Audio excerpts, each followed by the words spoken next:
Good evening and welcome to this special meeting of the City Council.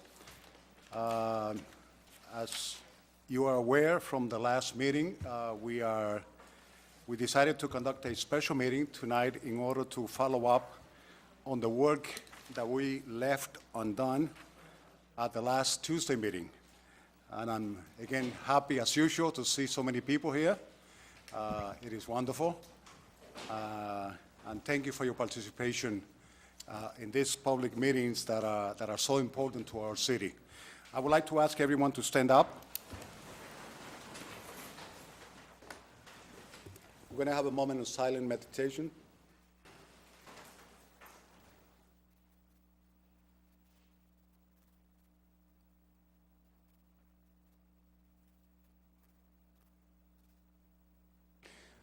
I would like to ask Councilor Arlene Bernard to lead us in the Pledge of Allegiance. I pledge allegiance to the flag of the United States of America and to the republic for which it stands, one nation, under God, indivisible, with liberty and justice for all.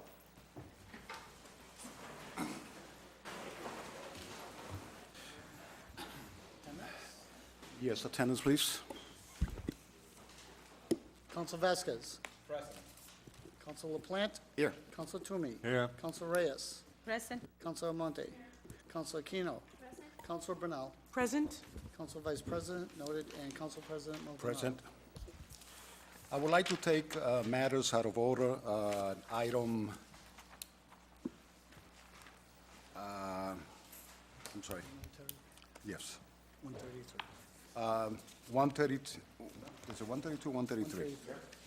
133-14, I would like to So moved. entertain a motion. Second. Motion has been made and properly seconded. In favor, say aye. Aye. Opposed? The ayes have it. Mr. LaPlante? Thank you very much, Council President. Wow, this is truly an honor today to have what has been in the works for a little while now. We're here to honor for the first time in anybody's recent memory someone who has served in a combat zone from Lawrence and has returned back home.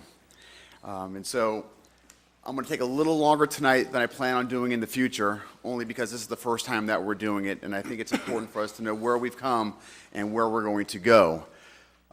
This seed was actually planted a few years ago, and the mayor was there at the same, and I think Councilor Brunel and some of us others were at with a Memorial Day service or a Veterans Day service at the Bellevue Cemetery. And I was pulled aside by former city councilor Jay Dowd, who said to me, he goes, Mark, he goes, you know, I've got my son Philip, who's a captain, or at that time a lieutenant in the Army. I go, yes, Jay, I know. He's like, you know, it's not so much for my son, but I see when I go and I pick up my boy at the airport and I see other people who have signs and recognitions for their soldiers, from their community, or welcoming back home. We're not doing that in our city. What are we doing in our city? And I said, Jay, you make a fantastic point. What are we doing? And we're not doing nearly enough. And I know that all of us feel thankful, but we haven't done anything official to really show our deep appreciation for those who have gone out of their way to serve us in the United States military in combat zone. So because of Jay and Susan Dowd and because of their seed that they planted 2 or 3 years ago today, we stand here today. And we stand here today because we have a history in our city. I mean, our city was incorporated back in 1847. And the Campagnone Common, named after, by the way, 3 military personnel, 3 of them that served in World War II, and we're going to talk about that in a moment with Sergeant Leo Sicard, who's here with us today. 3 served in World War II, 3 of them died at World War II. That common, which we just brought down the City of Lawrence flag, is a common that has a variety of different monuments serving, reminding us, ever since the Civil War, which is the first war since 1847 that we were incorporated as a city, where we sent, in that time, our boys down, and then was the World War II, World War I, Korean, a bevy of other conflicts, all the way leading up to what is now still called the Persian Gulf War. And we even have today a mayor of the city of Lawrence who served as an official and as a veteran of that particular conflict. So Based on the fact that we are a rich city, rich in sending our men and our women, our young men, our young women to war, that tradition has not stopped. When this idea was started to be furthered, a lot of people came to help out. We had Jamie Melendez, veteran service officer, who was ready immediately to step up to the plate to help out. He introduced me to J.T. Torres from the Liberty House in the city of Lawrence, who actually is donating those city flags for us, because we don't think this is going to be the last time. What we want to do is that we want to, whenever we hear about a soldier or a sailor or a Marine or any military official from Lawrence coming back, we want to know about that, and we want to go ahead and recognize them for their service. I also want to thank the mayor and his office for helping bring this thing together today as well. So what you're going to see in this ceremony is going to be very brief. Today's a little longer than I hope to be in the future. But what we have here today is a World War II veteran. His name is Leo Sicard. Leo, come up here for a second. Leo, how old are you, Leo, if you don't mind me saying? 91. 91 years old.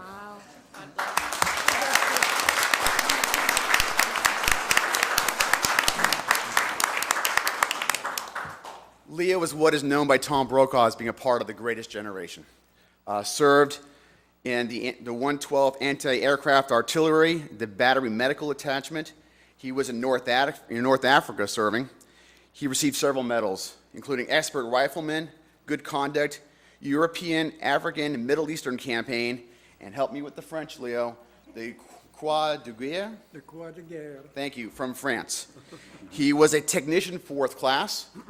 And so once you see our fine cadets here, at some point they're going to come forward and they're going to provide for, from them, our future leaders in the city of Lawrence, military, over to one of our oldest officials in the city of Lawrence, and is going to provide the continuity to a current military official from the city of Lawrence. And that symmetry should not be lost today.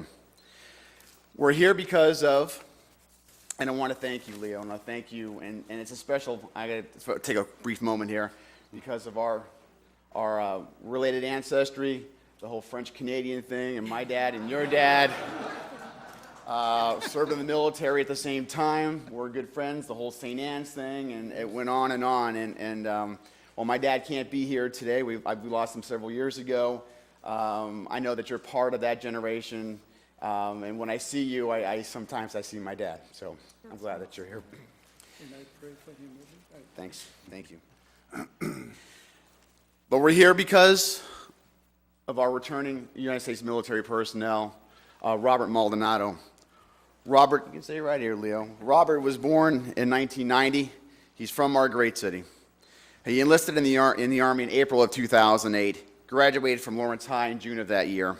He went to Norwich Military University for 2 years, and he majored in mechanical engineering. He was deployed to Afghanistan to support Operation Enduring Freedom from 2013 to 2014. Let me list to you quickly the various medals that he's received.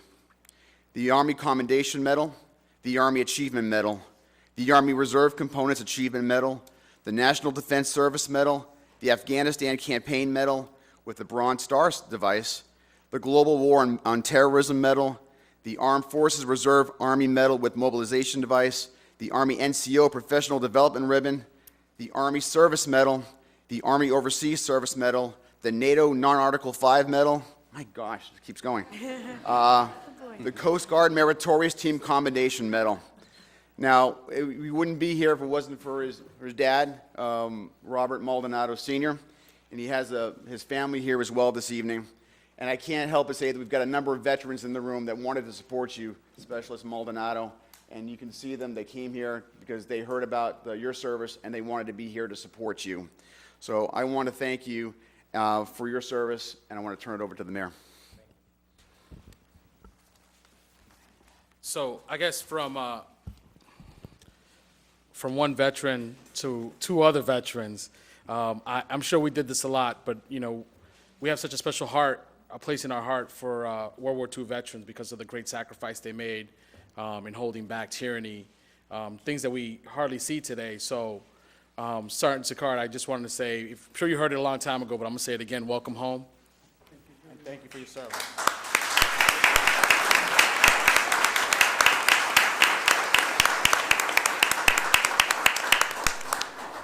And Specialist Maldonado, I know your daddy's a good person. You got good family. Your parents should be very proud of you. They often don't tell the story of the parents. And when you are over there and you think you have it tough because you're in the mud and you're maybe taking some fire, your mom and dad are home losing mad sleep, even though they got a nice bed. Even though they got a nice bed, right? Am I right? Still losing a lot of sleep. So I also want to thank them for producing such a good soldier and for letting us have you to defend our country. So thank you to the Maldonado family.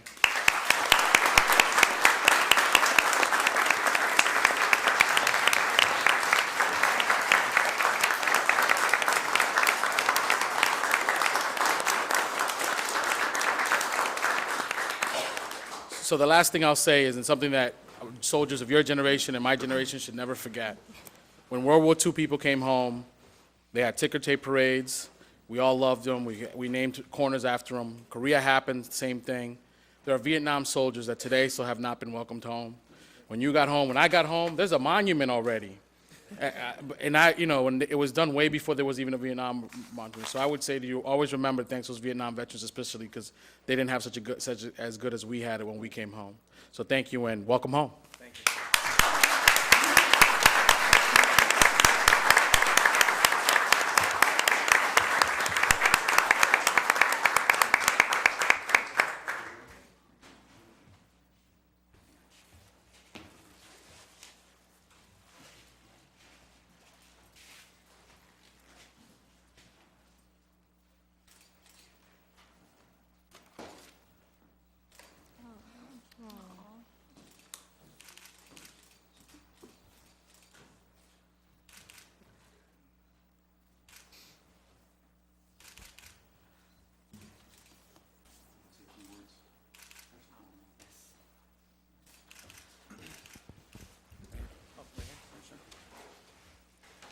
I just wanted to say thank you for this opportunity. I know it's the first of many to come. I'm deeply honored, and I appreciate this. I haven't stepped foot in the city council chambers for quite some time. Last time was during high school. And just to see all the smiles, to see all the people that came out to this event.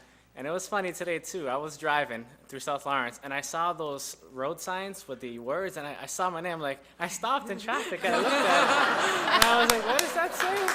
Yeah.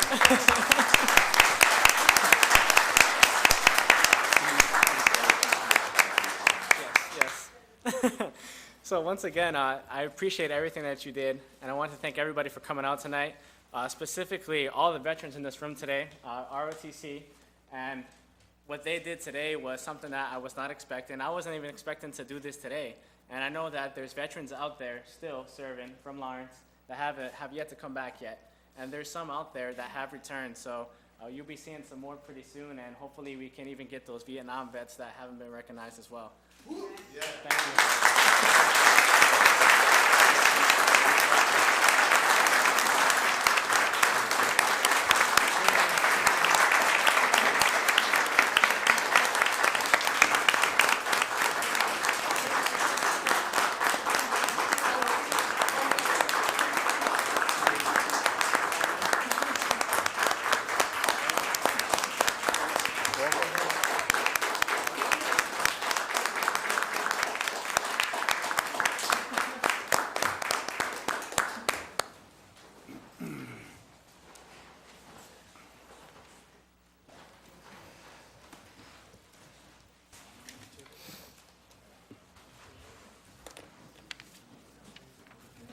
Oh, yes. Yes, okay. I would like to entertain a motion to table document 13314. So moved. Second. Motion has been made and properly second. All in favor, say aye. Aye. The ayes oppose. The ayes have it. We're going to go briefly into public participation. I would like to remind those individuals who are speaking publicly to stick to your limited time allowed, and that you address the council as a whole and not as individuals. The first person that I would like to recognize is Jim Blackford.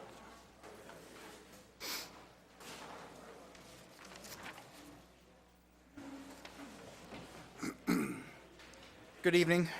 My name is Jim Blatchford, 89 Foster Street, Vice Chairman of the Lawrence School Committee.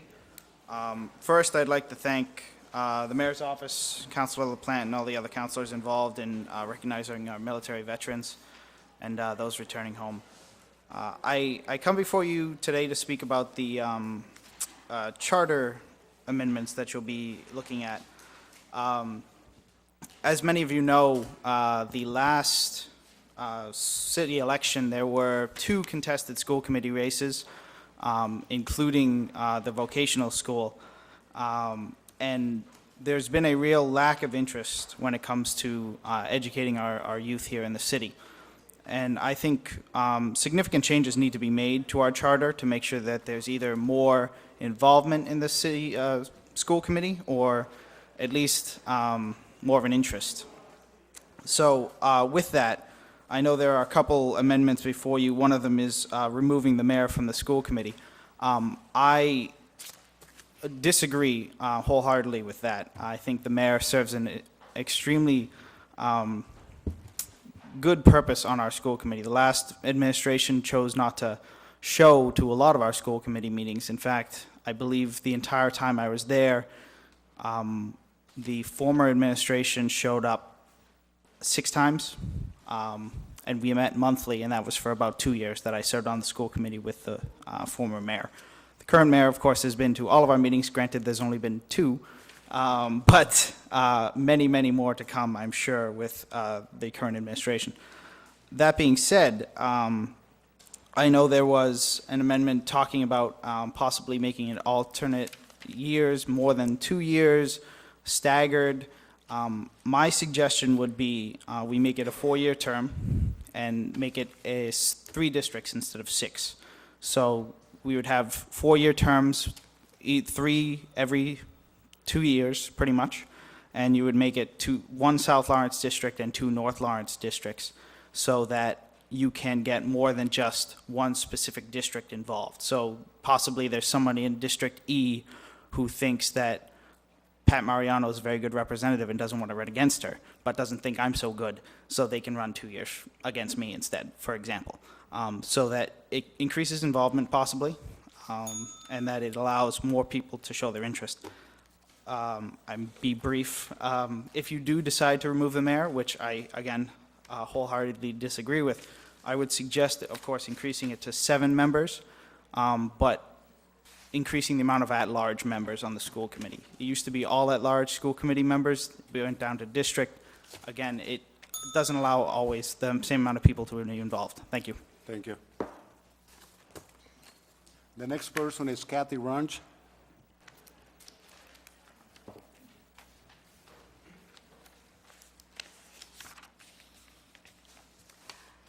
Kathy Runge, 32 Drake Street, and I'd like to talk for a minute regarding the appointment of Teresa Park as Planning Director. And my comments here are a result of what I've seen at the past few council meetings. Do you want to make a complete laughingstock of the city council? Well, good news, you can do it tonight. And if I were a betting person, I'm not sure which way I would bet. Will you or won't you? I don't know. But here's what you should do. Go ahead. Rake Ms. Park over the coals. Stretch it out to at least an hour. Then don't approve her to teach that mayor a lesson. And make sure you tell her all the while it's not about her, it's not personal, you love her, but it's the principle you're voting on. Now I ask you, what good is that going to do for the city? Is that going to entice the best and brightest to apply for jobs with the city? Think about that. I look forward to reading the headlines tomorrow, if this meeting's over by then. Thank you.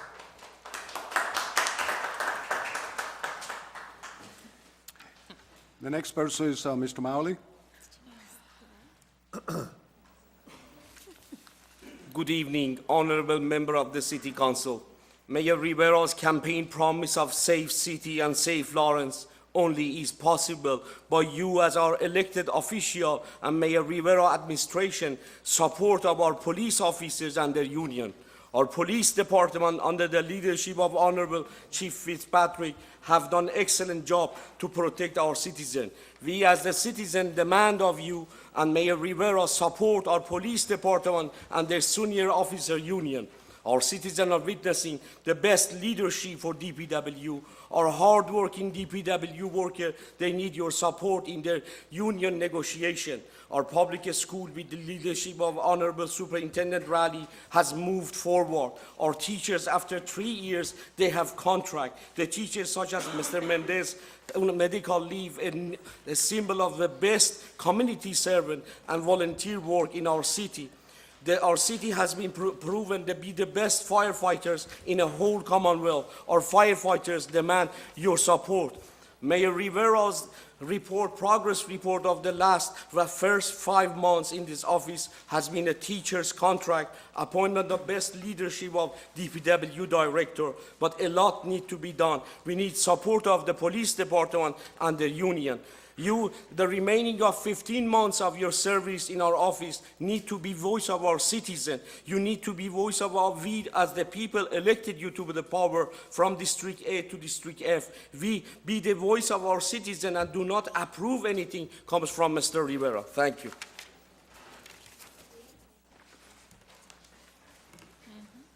The next person in line is Brenda Rossi.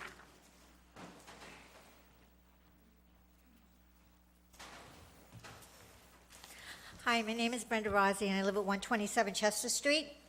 Your council is going to be asked to take a very important vote tonight that could help rebuild our city. I hope you can all put your egos aside and vote for what is best. This is not about you, it's about us and what will be a great opportunity to rebuild our city. I've lived here all my life, been through the urban redevelopment, the building of the Methuen Mall that literally made Essex Street dead because all the businesses left. And we have a chance to make our city better. Do not leave it status quo. Do what's best for our city, and let's start rebuilding. Thank you. The next person in line is Dick Russell. Good evening, councilors. My name's Dick Russell. I reside 34 Cross Street in the city.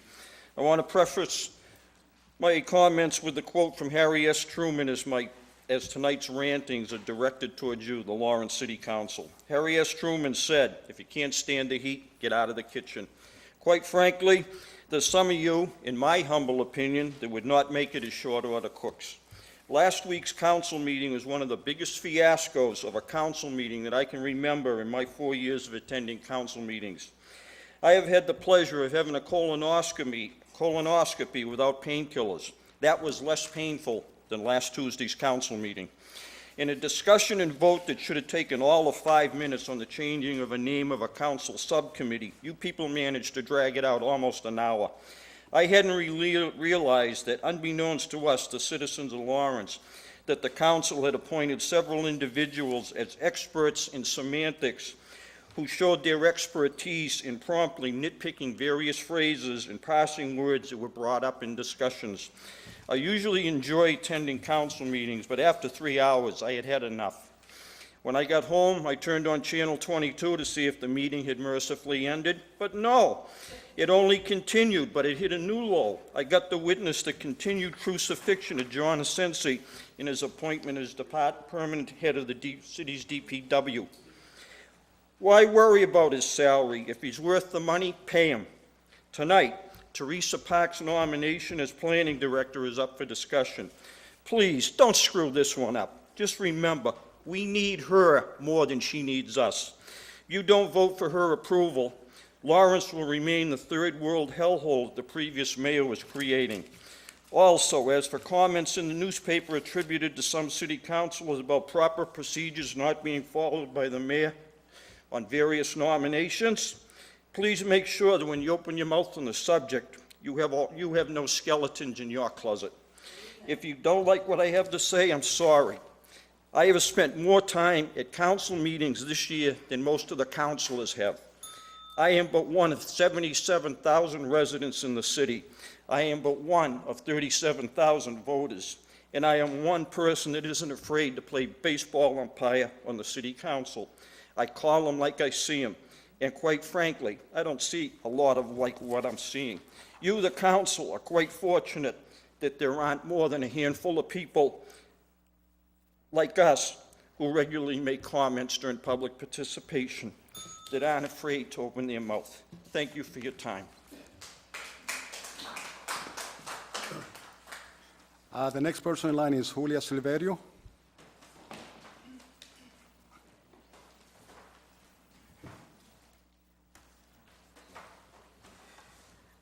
Good evening, councilors. Julia Silverio, 617 Haverhill Street. I signed up for public participation since I know that recommendation is coming up from the subcommittee, and I didn't know whether there was going to be public participation then. I'm here to speak on behalf of the appointment of Teresa Park. Honorable councilors, we have an opportunity to hire a qualified, experienced, and well-intentioned planning director. Let's not lose this opportunity. Teresa Park, brings with her, over 15 years' experience in the field of planning director in other cities. She also brings with her a background of knowing what being an immigrant means to many small business owners in our city. As you know, we not only need to bring new, larger businesses to our city, but we must also reinforce and strengthen the concerns of our small business owners, which have been the backbone that has supported this city through the good times and the bad times. And I can speak to that because I am a small business owner for over 30 years in the city. We will be hiring someone who will understand the needs of the business community of our city, as well as a person whose outreach extends nationally, something we very desperately need in order to restore credibility and respectability to our city. I urge you, councilors, to do what's right. We have been without a planning director for too long. This is our opportunity. Don't waste it. We have a good candidate. Please rethink your position and appoint this person tonight. Thank you.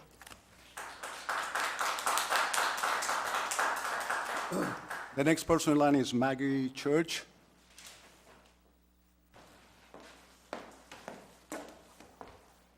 Good evening, councilors. I'm here tonight to speak on behalf of the appointment of Teresa Park. I spoke at the Personnel Committee as well and understood that the councilors had a number of concerns around the process of her appointment. I will say that in that whole discussion, I did not hear any concerns about her qualifications, her capability, her experience, or her suitability for the position. And what I wanted to say tonight is that one of the things I love about Lawrence is at the end of the day, we're all family. I've lived here a long time, I've worked here, I've raised my kids here. And as with all families, occasionally we fight like cats and dogs. But at the end of the day, when you leave your house, your family's your family, you stand side by side. And so I would hope that tonight we can all be one family, we can do the right thing for the city, and we can continue to work and resolve the very real and important challenges and disagreements that we may have about the process and the way decisions get made. Democracy is messy, but as they say, it's better than the alternative, and we're fighting to support it in other parts of the country and the world. So I hope that you'll take that into consideration, respecting that everyone has strong views on this. I believe it's a really important moment for the city. I believe we'll send a message to people outside of Lawrence about whether we are open for business and serious about improving our quality of life. And you have the opportunity to make that statement both to people inside the city and to people outside the city, and respectfully request your support. Thank you. The next person in line is James Patrick O'Donoghue. Good evening, councilors. Everything that I think I was going to say, Maggie Church pretty much just said. And I have to tell you that when people come here and they speak of the council in a negative way, that I don't feel comfortable with that. Each and every one of you has a right to have a difference of opinion with anyone. But that phrase, the end of the day, is very important. That really matters. We have so many problems in this city besides our general economic development problems, we have problems in the neighborhoods. You know, there's an erosion problem up on Prospect Hill off of I think it's North Boylston Street. Sow Brook overflows. Then there's the overflow of Bloody Brook, because when Methuen was developed additionally, the culvert through Lawrence was never resized to take the new capacity.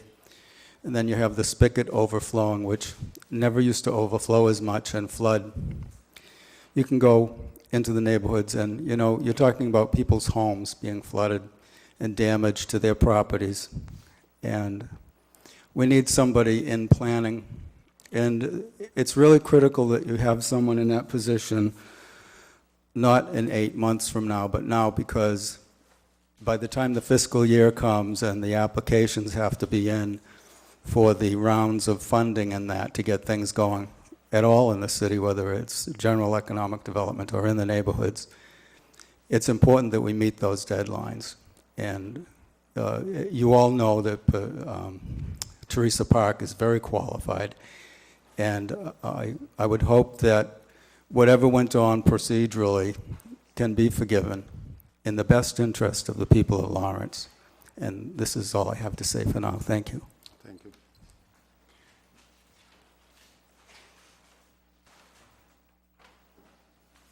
I would like to entertain a motion to take two items out of sequence, item 10614 and item 10714. Motion to take document 10614. I would like to make a statement regarding the amendments to the plan. Uh, Sir, I realize that I may have missed the opportunity to sign up for it. The only opportunity that I got to know that there was a city residence issue being discussed was in last week's newspaper. And I read that newspaper, and I'm here tonight because I find there's a very extreme issue involving residency that hasn't been addressed. And I'd like to identify that at the pleasure of the council. You can probably address that issue when it comes. There's going to be time for that. So you can speak to that, yes. Will you Okay? recognize me at that point? I'm sorry? Will you recognize me at that point? Oh, yes, because there's going to be public participation on those issues. Okay, thank you. I would like to recognize Mayor Dan Rivera. Thank you, councilors, and I really do appreciate, Council President, your indulging myself in this last moment to talk at the, as part of the communications from mayor and city sorry. officials. I'm sorry. Oh, okay, well, I'm sorry. Yes, let me, I'm sorry, let me go back to take document 10614 and document 10714 out of order. Motion to take document 10614 out of order, which is the appointment to the Water and Sewer Commission of Brian Peña. There's a second. All in favor, say aye. Aye. Oppose? The ayes have it. I'm sorry, Mayor Rivera. Sorry about that. And this is going to be very anticlimactic. I'm not speaking on behalf of anything that's before you this evening. But this is something that I think was urgent for us to talk about, given last council meeting. At the last city council meeting, a member of the Lawrence Police Department and a resident of our city made serious allegations about the integrity and performance of our police department. First off, know that I, as mayor, take all allegations of any of our city departments seriously. Secondly, this is definitely not the forum for such allegations. However, I'm encouraging all officers of any race or gender and any City Lawrence employee that feels discrimination in the workplace to make an official complaint and provide some proof. Rumors and public comments without an official complaint and proof do nothing to solve any alleged problems. So again, I beg and I encourage any officer, any employee that feels, of any race or gender, that feels discrimination in the workplace to make an official complaint and to provide proof. If you do so, we will prosecute and discipline everyone involved to the letter of the law. And this is the second part I thought it was really important to talk about this evening, that lastly, after a review of the officers that make up both our street narcotics unit and our detectives division, I realized that the makeup of both were deficient and caused strategic limitations for the unit, as well as safety concerns for the officers. So as of today, I instructed Acting Chief Fitzpatrick to assign a significant number of bilingual and bicultural police officers to both the Street Narcotics Unit and the Detective Division, with the goal of both making the units more effective and safer for the officers to do their job in our community. I want to be on record and let the community know that we take these things very seriously and that we will tolerate no discrimination on anyone in any form, especially those that are working in our city. Thank you. Thank you. Document 10614, Personnel Committee, Madam Chair from the Personnel Committee. Thank you. After interviewing the candidate at the Personnel Committee meeting, we unanimously voted 4-0 to send him up with a favorable recommendation, and that is for Mr. Brian Peña, and he is here tonight if he would like to come up to the podium. If any other counselors had discussion or questions for the candidate. Are there any And that, I'd make that in councilors? form of a motion. Second. Okay, there is a motion on the floor and it has been second. Now I would like to open it for comments from anyone in the council.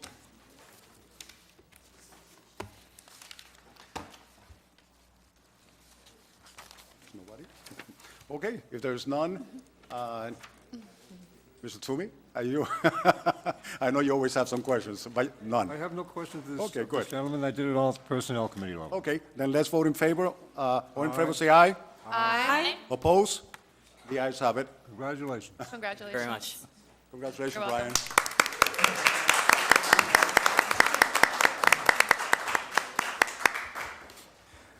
Document 10714, Madam Chair. Sorry.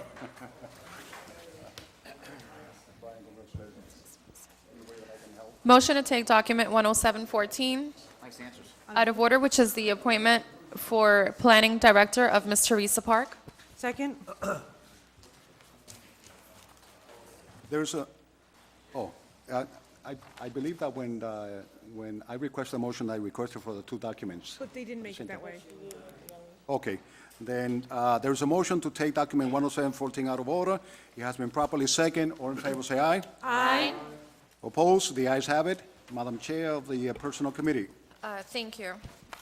After a lengthy discussion of the situation with Ms. Teresa Park, have there being very favorable recommendations to her person and the position that she's going to be filling here in the city of Lawrence, there were some opposition regarding just the way that things went. So therefore, the vote came up 4-0, unfavorable recommendation, and I make that in form of a motion.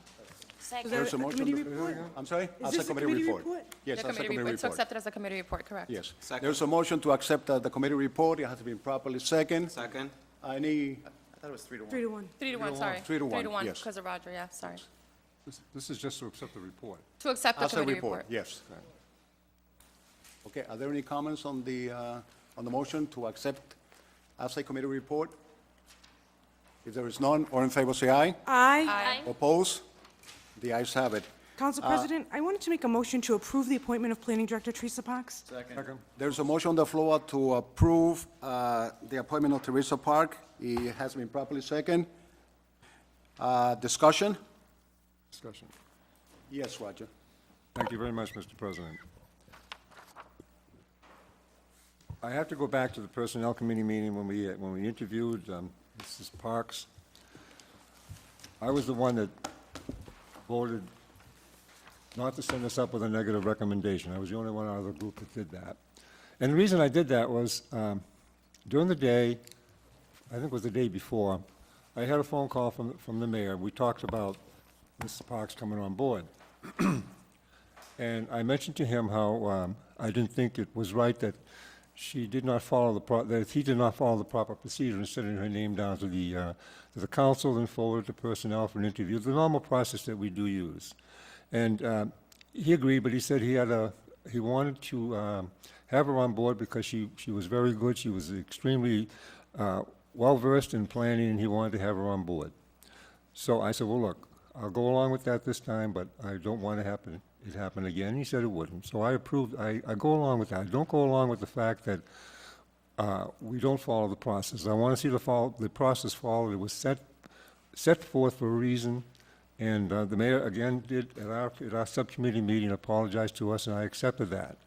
And I neglected to mention any of this during the meeting, but I am very much in favor of Mrs. Parks coming on board, and I will be voting in favor of her this evening. Thank you.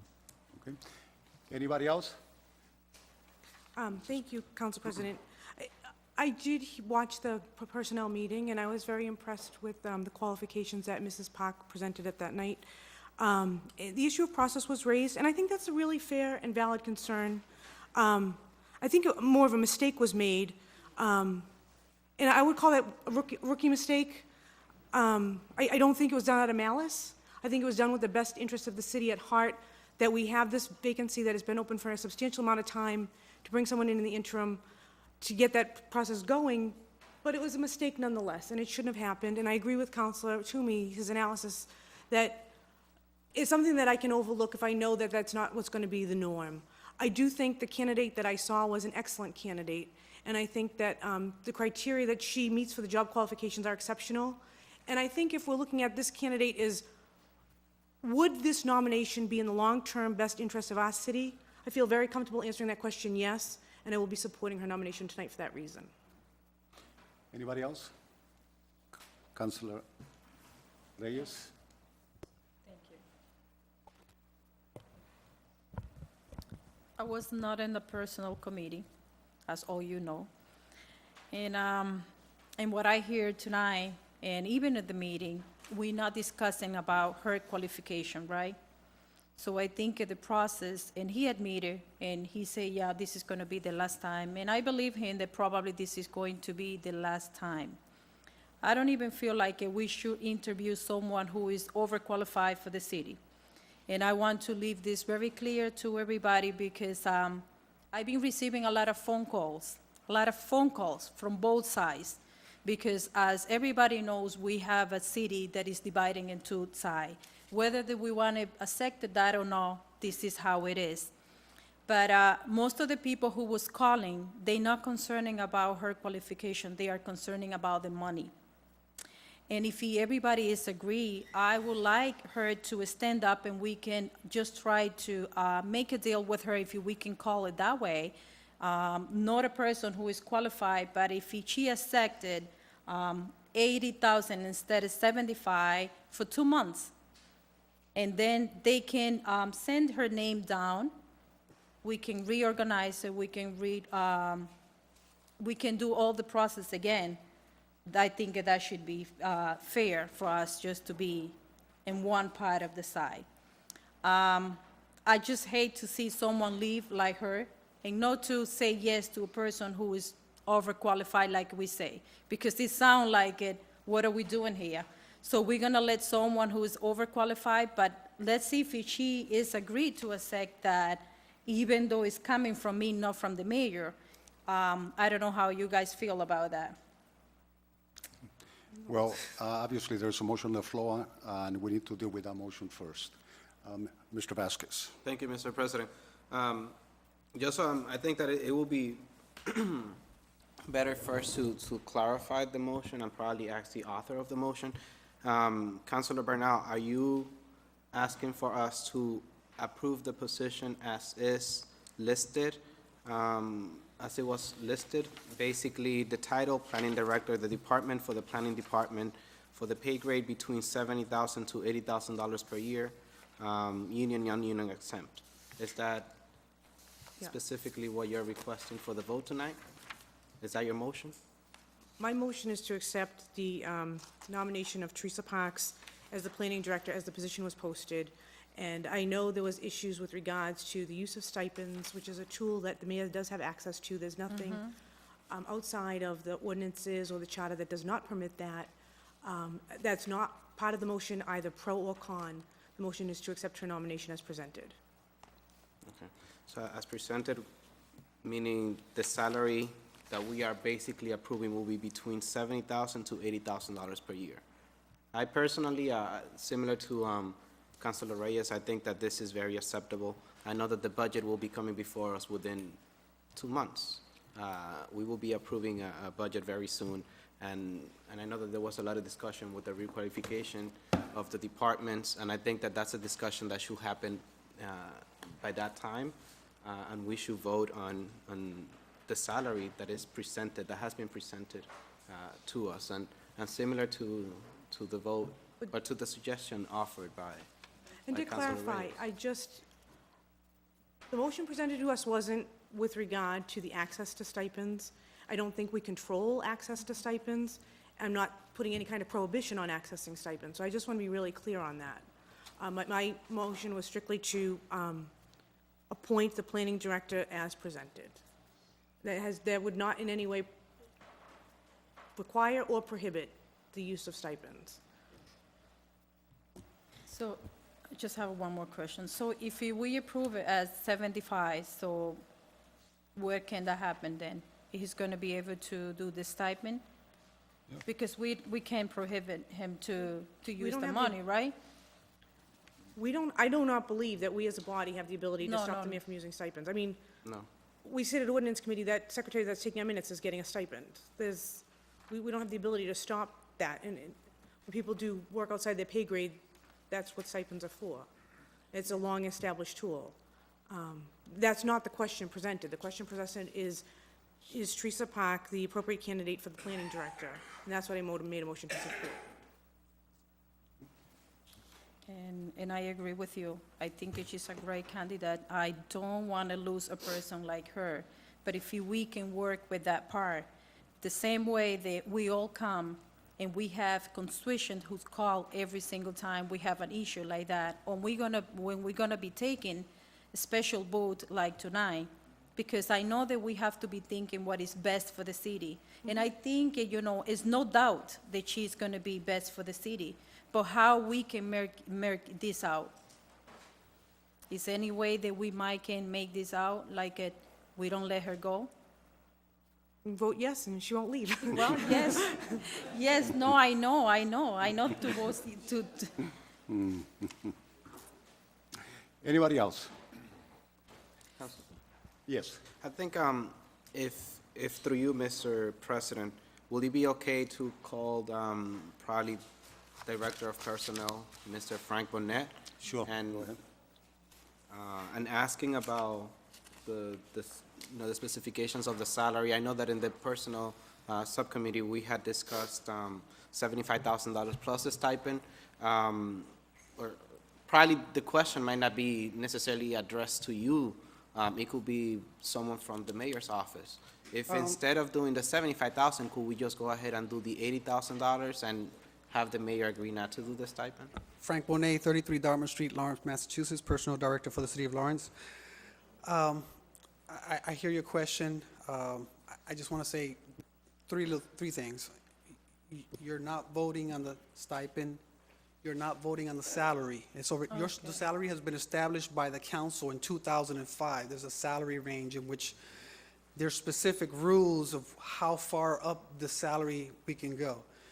But if you want to compare the $75,000 to the $80,000 from the time of start, the commencement of her work until the end of the year, you're talking about $8,653.84 under the $75,000 range, where if there was an $80,000 offer, it would be $9,230, so it would be more, and it still wouldn't prevent you from stopping the mayor from giving a stipend.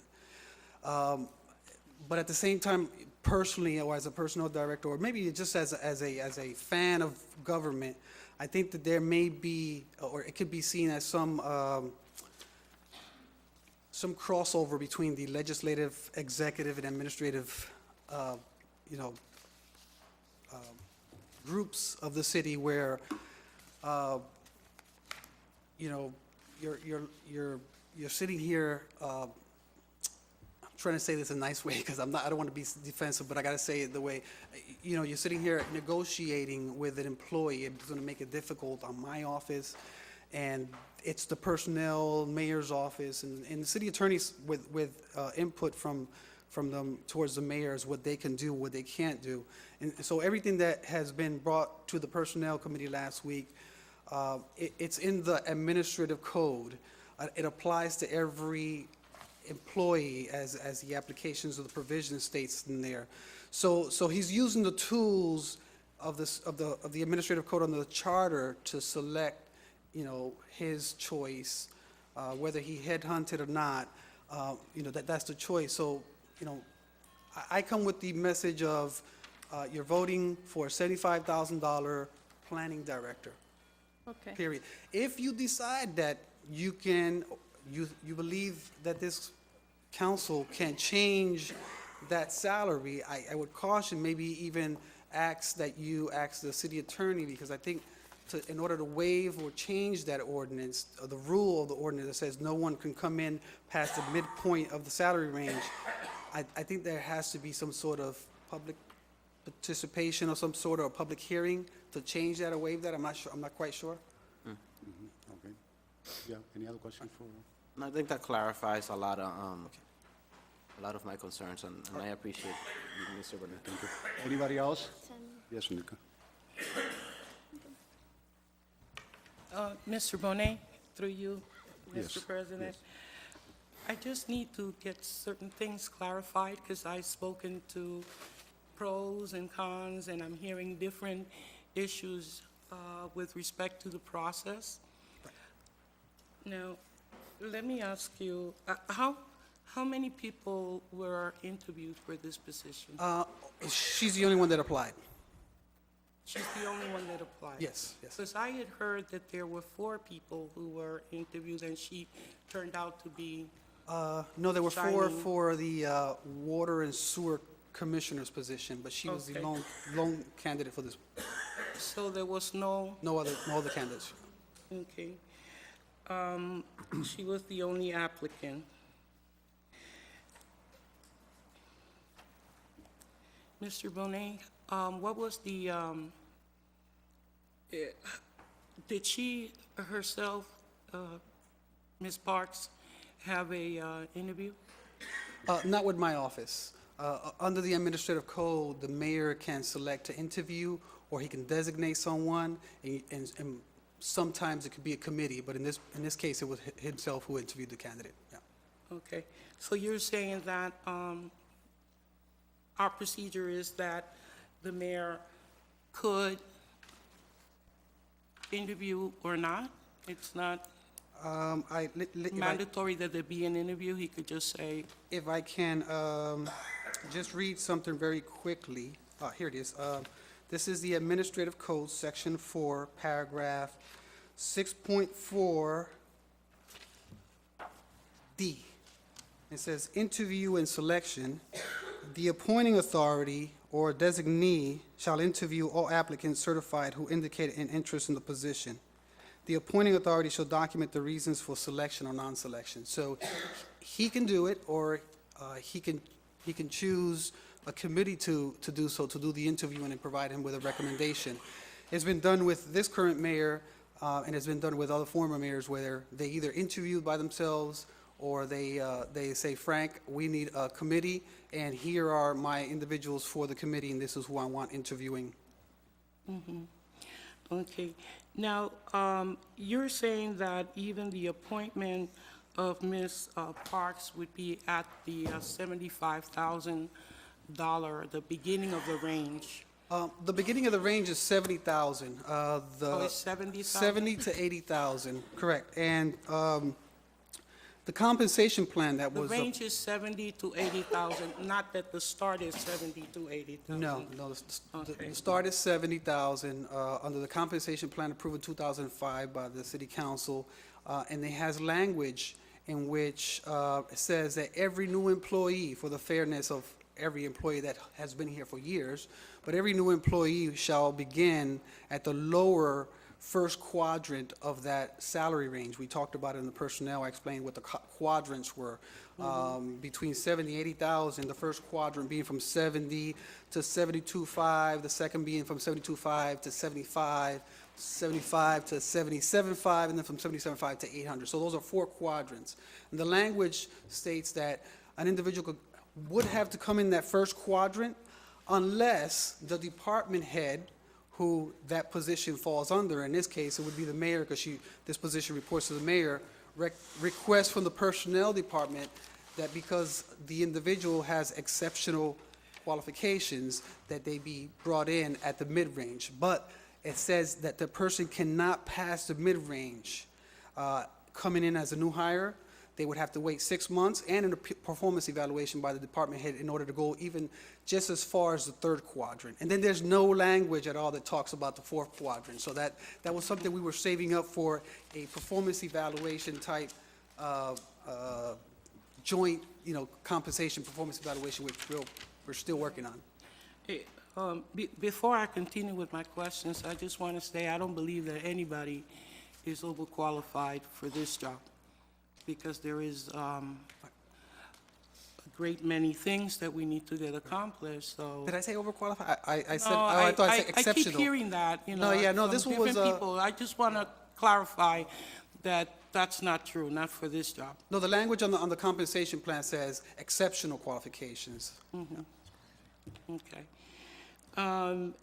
So the stipend, is that to satisfy the need of the applicant, or is that to satisfy our needs? I'm wondering where that whole conversation, I know you're saying that the decision that we're gonna make right now has nothing to do with the stipend, but in truth it does, because if we have no power over the stipend, then that means we can only make Yes, our- up or down our decision. vote now Yeah, correct. about that.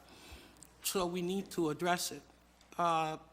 So what is the need for the stipend? Is that, My office doesn't, we don't follow stipends or give stipends. It's run, the stipends are requested from department heads to the mayor or assigned by the mayor for work outside of the classification of the job. And let me give you an example, because we have certain individuals in the city of Lawrence who are currently under stipends, and some of them are union members, and they have specific language that says how an individual can get a stipend. And I'm going to use city clerk here as an example. If he goes on vacation, and let's say that Carol's on vacation, because they're both, one backs another one up. and that would be bad planning. Yeah, I know, right? But let's just say somebody goes on vacation and the other one is We're sick. not that bad at Is planning. sick out for an emergency, and someone has to step in that does not do clerk work. One of their clerks have to step in. They get working out of classification because it's a different classification job. It's a different job description totally. Right. So some union have that if your boss, if you're in a position that you're like the second in command and your boss goes out for a week of vacation and you have to step up to take the work, you also get that stipend or that working out of classification. In this manner, what the mayor has instructed is that this young lady will be coming in to spearhead the reorganization of 4 departments and do work associated with the vacant, unfunded comprehensive planner, creating a 5- and 10-year plan, work the position that is vacant but funded of the property acquisition disposition officer, and a couple of other tasks, and that's my fault because I didn't take notes. Could you okay, rewind a little bit. What we're looking at and what we envision and what the mayor has done is, and correct me, please, if I'm wrong, because I'm hearing different things, is to look at this person's role as is going to be in the future based on a new organizational plan for the city? I would say, that would probably be. Is that true? That would probably be a question for him, but I would say that I believe he sent Ms. Parks down here as a current planning director, as it was posted as a planning director, under the salary compensation chart that is assigned to that position, that grade 7 to grade 8. Right. And so anything in the future has to come before you. Well, that's what I mean. I'm a little confused about how this is working out. If a reorg comes. And I'm sorry if people are, are getting bored with this line of questioning, but it's the only way that I can Comprehend make sense of it in my mind. And if it's something that, I understand that Ms. Parks, from a wonderful discussion that I had with the mayor, was to be engaged in doing the organizational planning and design. And from that design, that would include the duties of that planner. Planner. Right, and therefore, the new duties of the planner would be so great that it would mandate a higher salary. Is that? I didn't come prepared to talk about the reorg because I don't have final documents or But you see, that's decision. the But that's the but at the problem. same time, I want to talk about the reorg because what happens is a reorg needs to come down to you. It needs to be, so that's one vote that you would Right. take.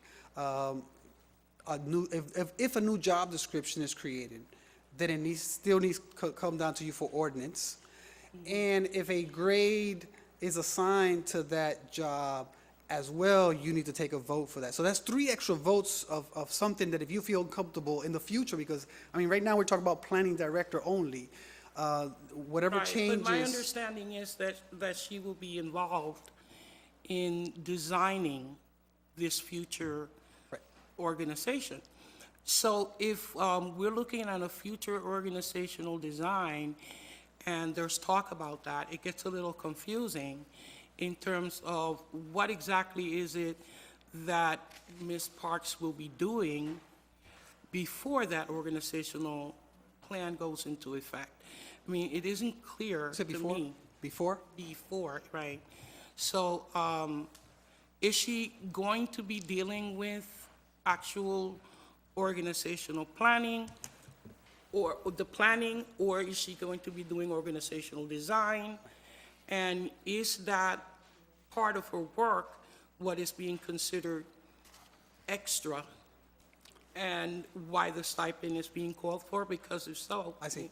So she's going to be doing all of that. And that's why the stipend, and the mayor has asked for a stipend, because not only will she be doing the planning, which is under this job description for this position, but he's also asked her to do and lead the reorganization. So she'll be present before you, hopefully in a matter of, weeks.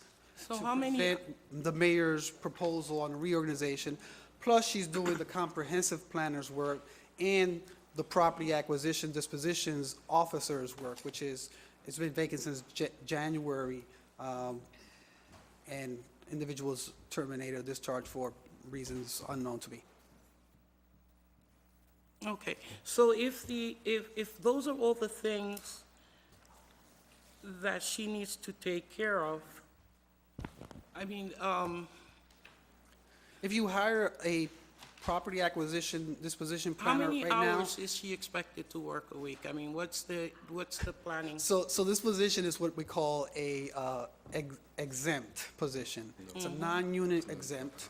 Most people confuse exempt with non-union or union. It's not. Exempt means that you're exempt from the overtime requirement. So if the mayor asks Frank Bonet to work 10 hours a week or 100 hours a week, Frank Bonet gets paid the same thing because he doesn't qualify for overtime. So I have to stay until the work is done. As you know, here, it's still under my salary. So the same thing applies for her, except if the mayor gives me any task or duties or, work associated with, let's say, finance, the finance director or controller, or the city attorney's office for that matter, that's outside of my classification, I probably would sit down with him and say, listen, I got to put some more hours in. I'm going to be out of my family's life for a little bit, and I, expect to be compensated. But is that a new position on your part? Excuse me? That's a new position on your part. Which one? That you would ask for a stipend if you had to do something outside of your scope. Right. Because I personally witnessed you doing stuff that was outside of your scope and throughout the years, and you never asked No. for a stipend. Take the word that you did during the flooding. Let me write this That down. you've done during fires. Ask for a stipend. Is the mayor in? Ask for a Yeah. stipend? Retroactive, No, right? I'm And- comfortable and- with what I earned, so. And even when you were helping me with making it possible for more of the Latino community to have access to what the budget is like so they can comment and to, be able to offer it in Spanish. I mean, that was work that you did too, that I'm sure was a great many hours. I know that there's one in particular instance where no one receives a stipend for working on a classification, and we were part of that back in 2006, the Mother's Day flood. It rained Right. for like 10 straight days, and we had 183 families Exactly. at the thing, and we moved them all into Them all to the homes holiday. or apartments. And so the mayor Sullivan had called an emergency, state of emergency, and at that time, everyone does anything and everything without expecting additional work except for your normal overtime. Okay. Well, I guess people are very fortunate in the city of Lawrence to be employed here and not have to do things outside of it without being compensated. In the private sector, we have to do stuff no matter what, and You don't get there's the no stipend. extra money, right? I want to reserve some of this stuff and just think about it a little longer. It's hard because I know I've been a process person, and it's important. I know how many times we, in the past, remember I was here before for a decade, and said that it was okay to disregard the process because we wanted to be supportive. And that kind of disregard then led to future disrespect for the council on, and I'm not saying that our mayor, I'm quite happy with our mayor, but we have to be very careful as to how we do things procedurally. And I know some people don't think that it matters, but it does matter. We know institutional racism and all that stuff and discrimination that has to do with the way that things are designed more so than people being racist. Do you understand what I'm coming from? I do. I brought Yeah, some. and we've heard of that, and we've had to change the process, policy, how things are being handled or reorganized so that it is fair and equitable to everybody, particularly our city that is so diverse. Well- And I would be happy to see someone from the Asian community having a role in our administration, because we have a wonderful number of Vietnamese people and Chinese and Cambodians, mostly Vietnamese and Cambodian, but we do have a number of Chinese, and it would be great to have an administration that really reflects and represents, our great diversity. Maybe- So I'm just, I'm not quite there yet. I'm still on the fence because process is very important to me. Maybe this is where I plug in the Human Rights Commission, because under the Human Rights Authority or rights or, group, they're supposed to review the personnel department's or the appointing authority's, selection before it even comes down to council, in order to provide some sort of audit that everything went fairly and there's no discrimination and so forth. So, we've had no director there for quite some time, but I remember when Veronica, rest in peace, was there, that was one of the jobs that personnel had to do, was send down to the Human Rights Commission, here's a selection, review it. They would review candidates and so forth to make sure, and interviewing committee to make sure that everything was all set. But then after a director was left, this just a group.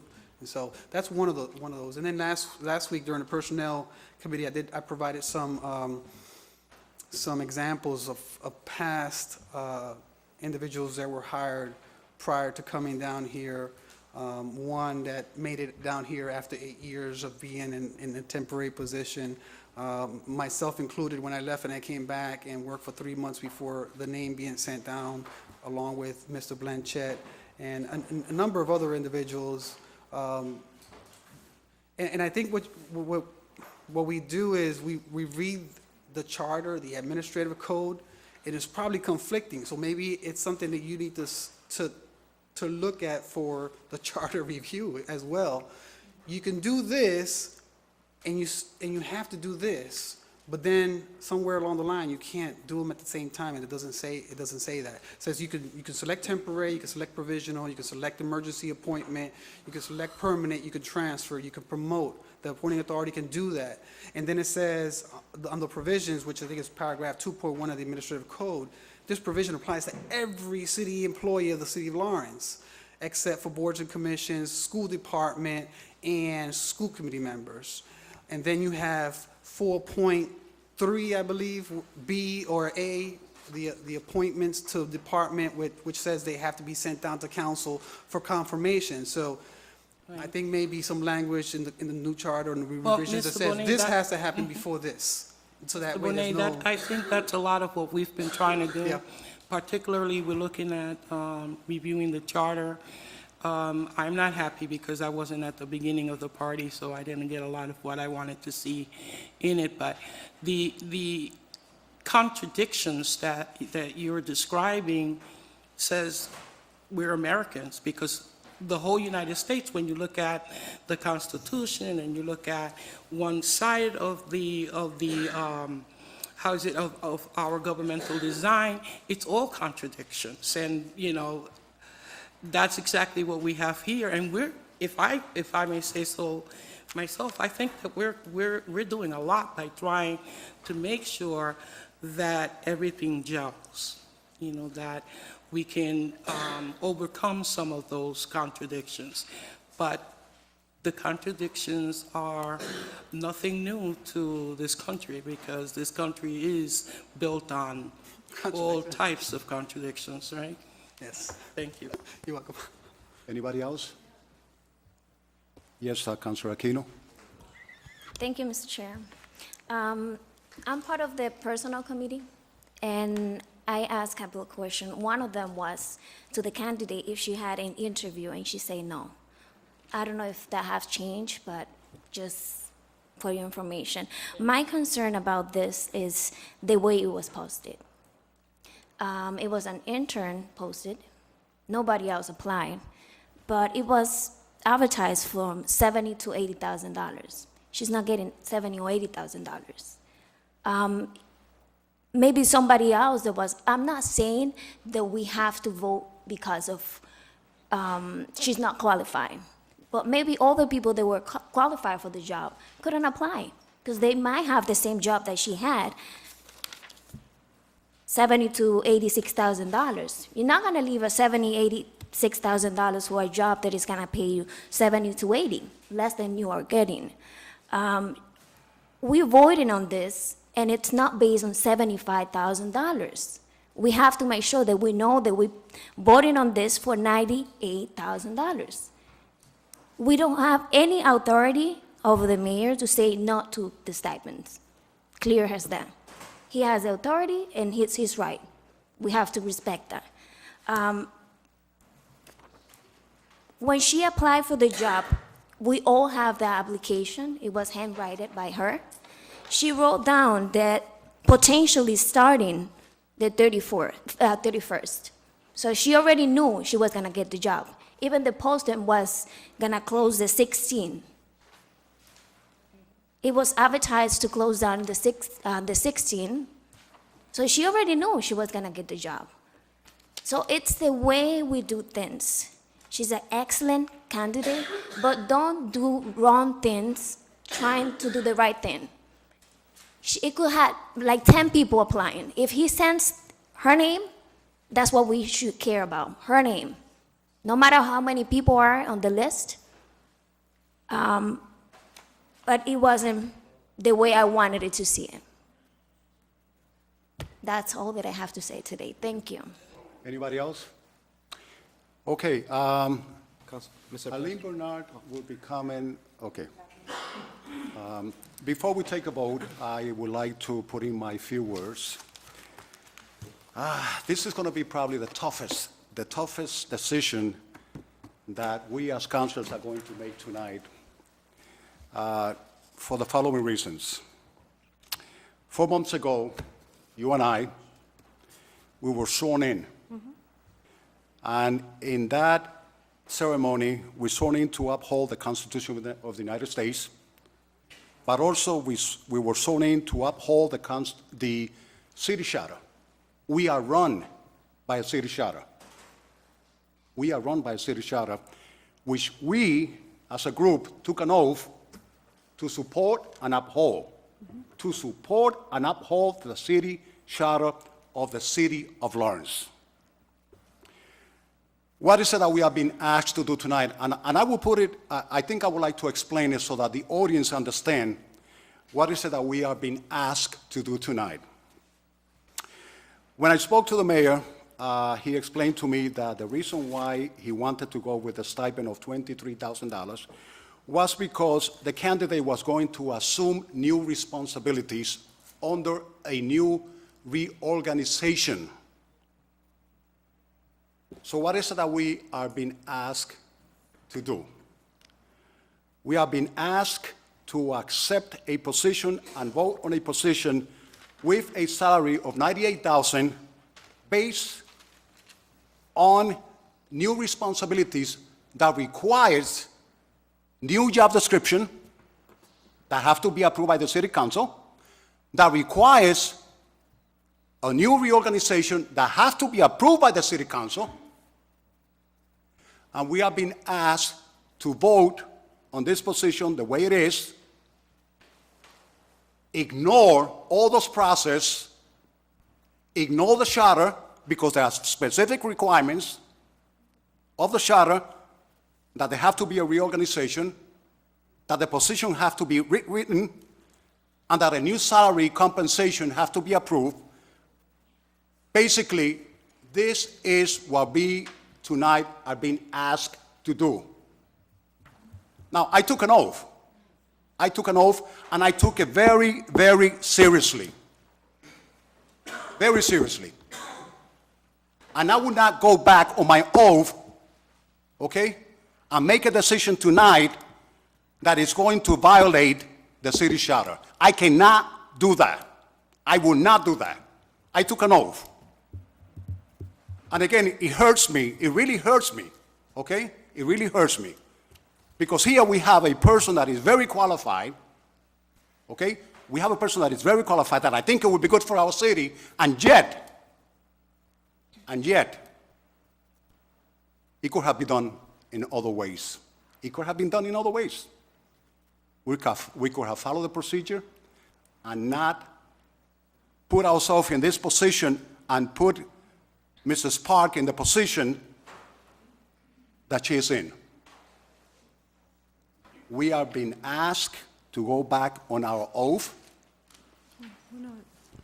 and I'm afraid that I can't do that. And somebody, you know, I think a lot of you were called by different people, and I was called by one individual, and he threatened that if I voted against this position, that there was going to be a recall. My Lord, I don't accept threats. I am not here because I have personal gains. I am here because I want to serve the public. And my intention is to continue serving the public, serve the interests of the public, and also uphold the charter. So basically, we are being asked tonight to make a tough decision. And I know it's going to be tough for everyone. Whichever way we go, it's going to be tough. Because if we vote no, we are going to lose a good person unless there are other alternatives. And if we vote yes, we are being asked to go back on our oath of supporting the city charter. I'm sorry, Councilor Montes and then Councilor Bernard. Thank you, Council President. It's very bothersome to be in a position that we are in, and we've been in this position before. I believe that the appointment of Ms. Park should be taken for the $75,000, and let our mayor give her the stipend if he wants to, because that's his decision to do so.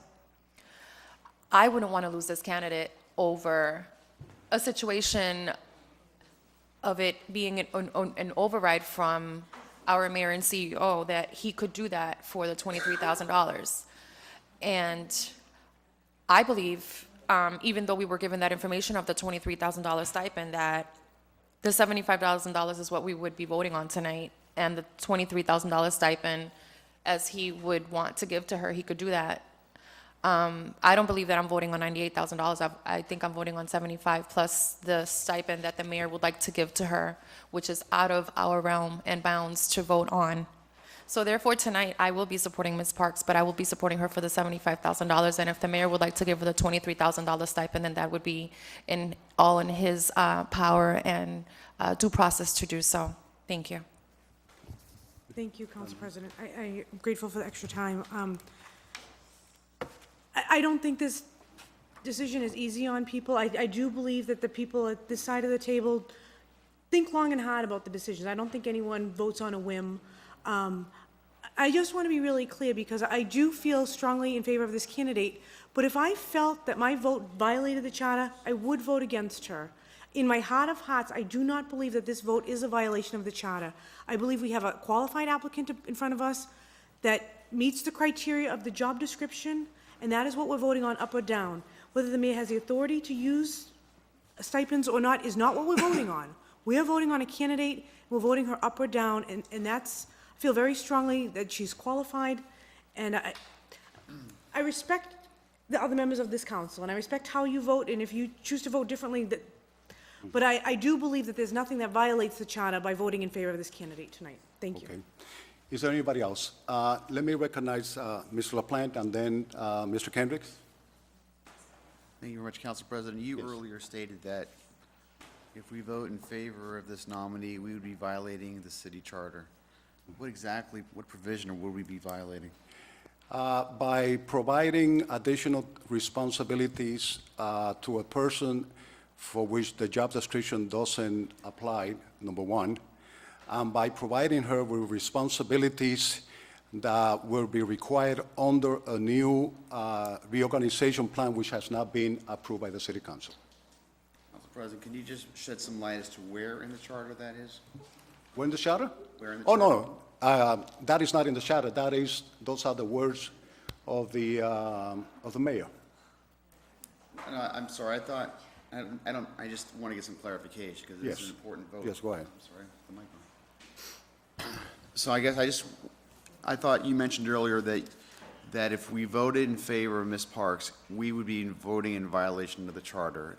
Did I misunderstand what you said? That is earlier? correct, yes. That's my opinion. So my question then is, because we all take the charter pretty seriously, what provisions are in I have the charter right here. I'm trying to figure out exactly what provisions in the charter we would be violating if we go forward in that direction. There are two specific items, and I'm not going to go back to the specific charter violation. The reorganization of a department requires City Council approval. Am I correct? So I'm asking you. No, again, I believe that the reorganization, and putting a person responsible over different departments that are under our mandate to appoint and fire different department heads will come under the supervision of this new person, okay? That reorganization, my understanding is that it have to come to the City Council. So it says here, a proposal for the reorganization or organization may be submitted by any member of the council, the mayor, and a citizens' initiative at any time. So what my understanding is that this person is working on a reorganization. It hasn't been reorganized yet. So there is no reorganization of this planning department. The planning department is, as is written in our ordinances, if I understand what the mayor is looking to try to achieve, is that he's providing a stipend so that the individual can write or further the reorganization. So, in fact,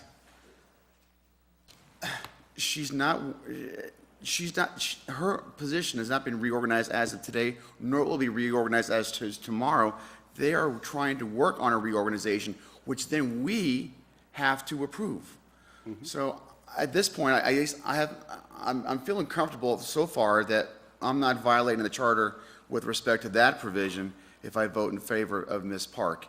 Is there anything else I should be aware of? If, again, in my conversation with the mayor, he indicated that the reason for the stipend is because she's going to assume new responsibilities over overseeing a reorganized department. Okay, and those are, I'm quoting specifically words from my conversation with the mayor. So if we are putting a person and giving that person additional responsibilities, and we are compensating that person with additional money because that person is taking additional responsibilities of something that is going to be reorganized, which has not come to the city council for approval, I have a problem with it. Okay, so I guess I still feel comfortable that we're not violating the charter because that department has not been reorganized yet. We as a council will need to have a vote on that reorganization. The reorganization plan has not been submitted to this council yet for its approval. What my understanding is that this individual who's currently working in the planning department is working on drafting and creating the reorganization plan that we will need to vote on. So right now, that department has not been reorganized. The department is as it was yesterday, as it was 5 years ago, as it was 10 years ago, and it'll remain the same tomorrow, and it'll remain the same next week, and it'll remain the same until such time as that's provided before us, as the charter suggests, that we, at that point, we vote on the reorganization. So we haven't voted on the reorganization because there is no reorganization. So I feel, so far, for my clarity, I feel. No, I understand. We all have I a different prism, and I understand where you're coming from, and I just want to make myself feel comfortable that I'm not, I'm working within the spirit of the charter, because I'm about process as well, and we need to adhere to the process. And so far, I think that we can, in good conscience, vote in favor of Ms. Park without thinking that we're violating that section. So I just want to make sure that we're clear. Is there anything else, is that the only provision of the charter you think this is violating, or is it something else? Again, we are providing a person that we are hiring with a higher salary that was not posted. The person was not interviewed. The person is being given additional responsibilities, okay, to oversee a reorganization, and the job description doesn't say that. So, in essence, again, I stated before that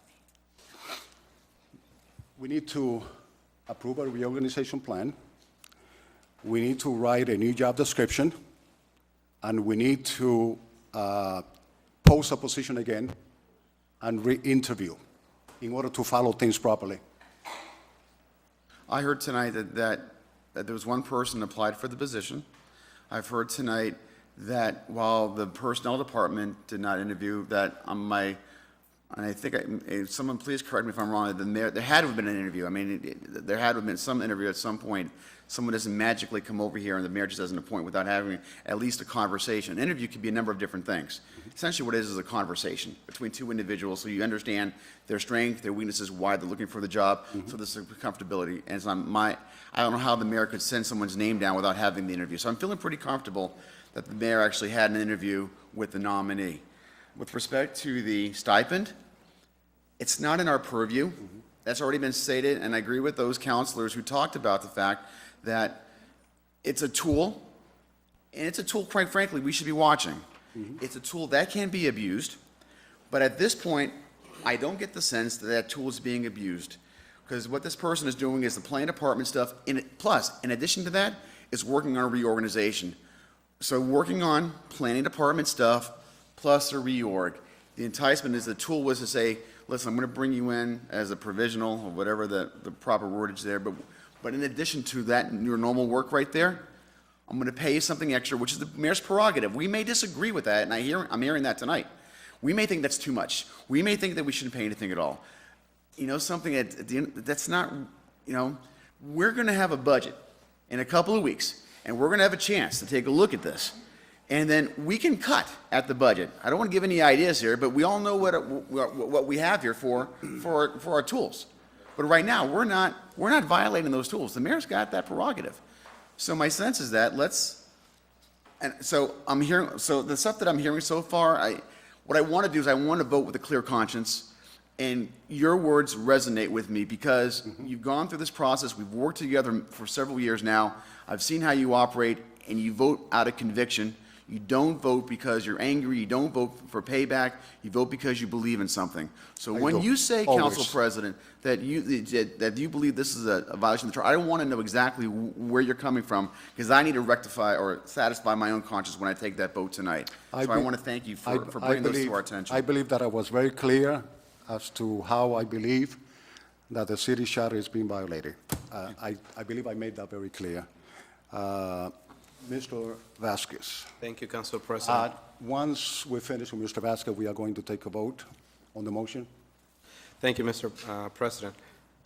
Mr. Bennett, once again, through the Council President, I'd like to call you to the podium.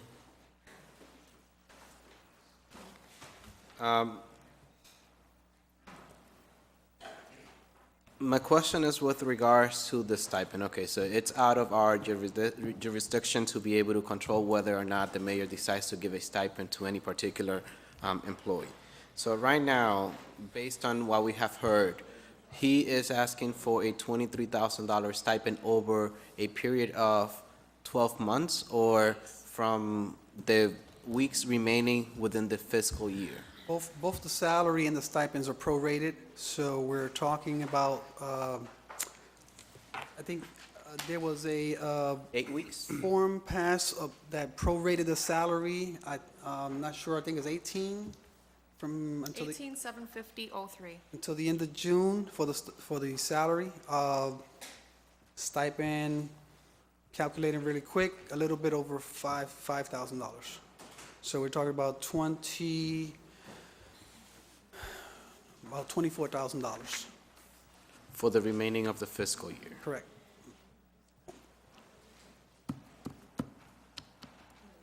And that's the mayor paying this particular person $75,000. Correct. If the mayor were to pay $80,000, that would shift it approximately an extra. 5,000 divided by 12, about $700 per month. So we're talking about About 2,100 more. And if it were 70,000, okay. So the difference will come up approximately $1,700 and $700 or so? If it went from $75,000 to $80,000 with and without the stipend? Yeah, I'm paying someone $75,000 until the end of June. Rough calculation, that would be 8,000 from the start date. I'm using April 1st as the start date. That would be $8,653 with 84 cents. And paying someone $80,000 would be $9,230 with 76 cents. So we're talking about a little bit more than 600.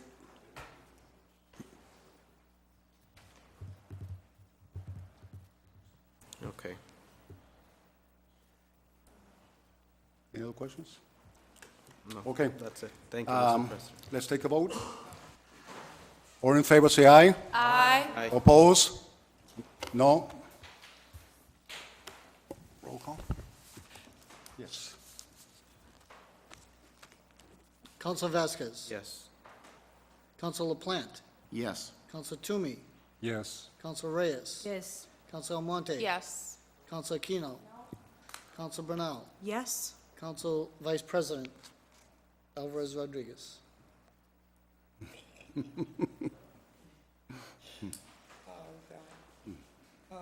This is a difficult vote to take.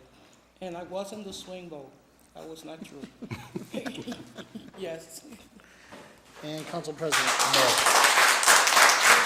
The ayes have it. Approved. Okay, let's go to the next item in the agenda, document 6014.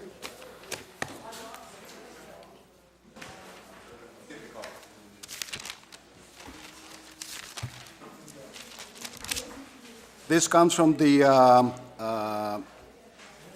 Mr. LaPlante from your Council President, can we just table that item?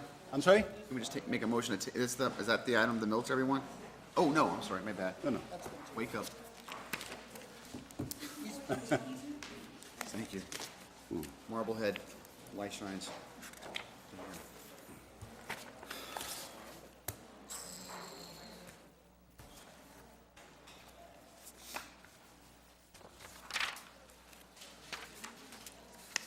Very good. Thank you for your patience.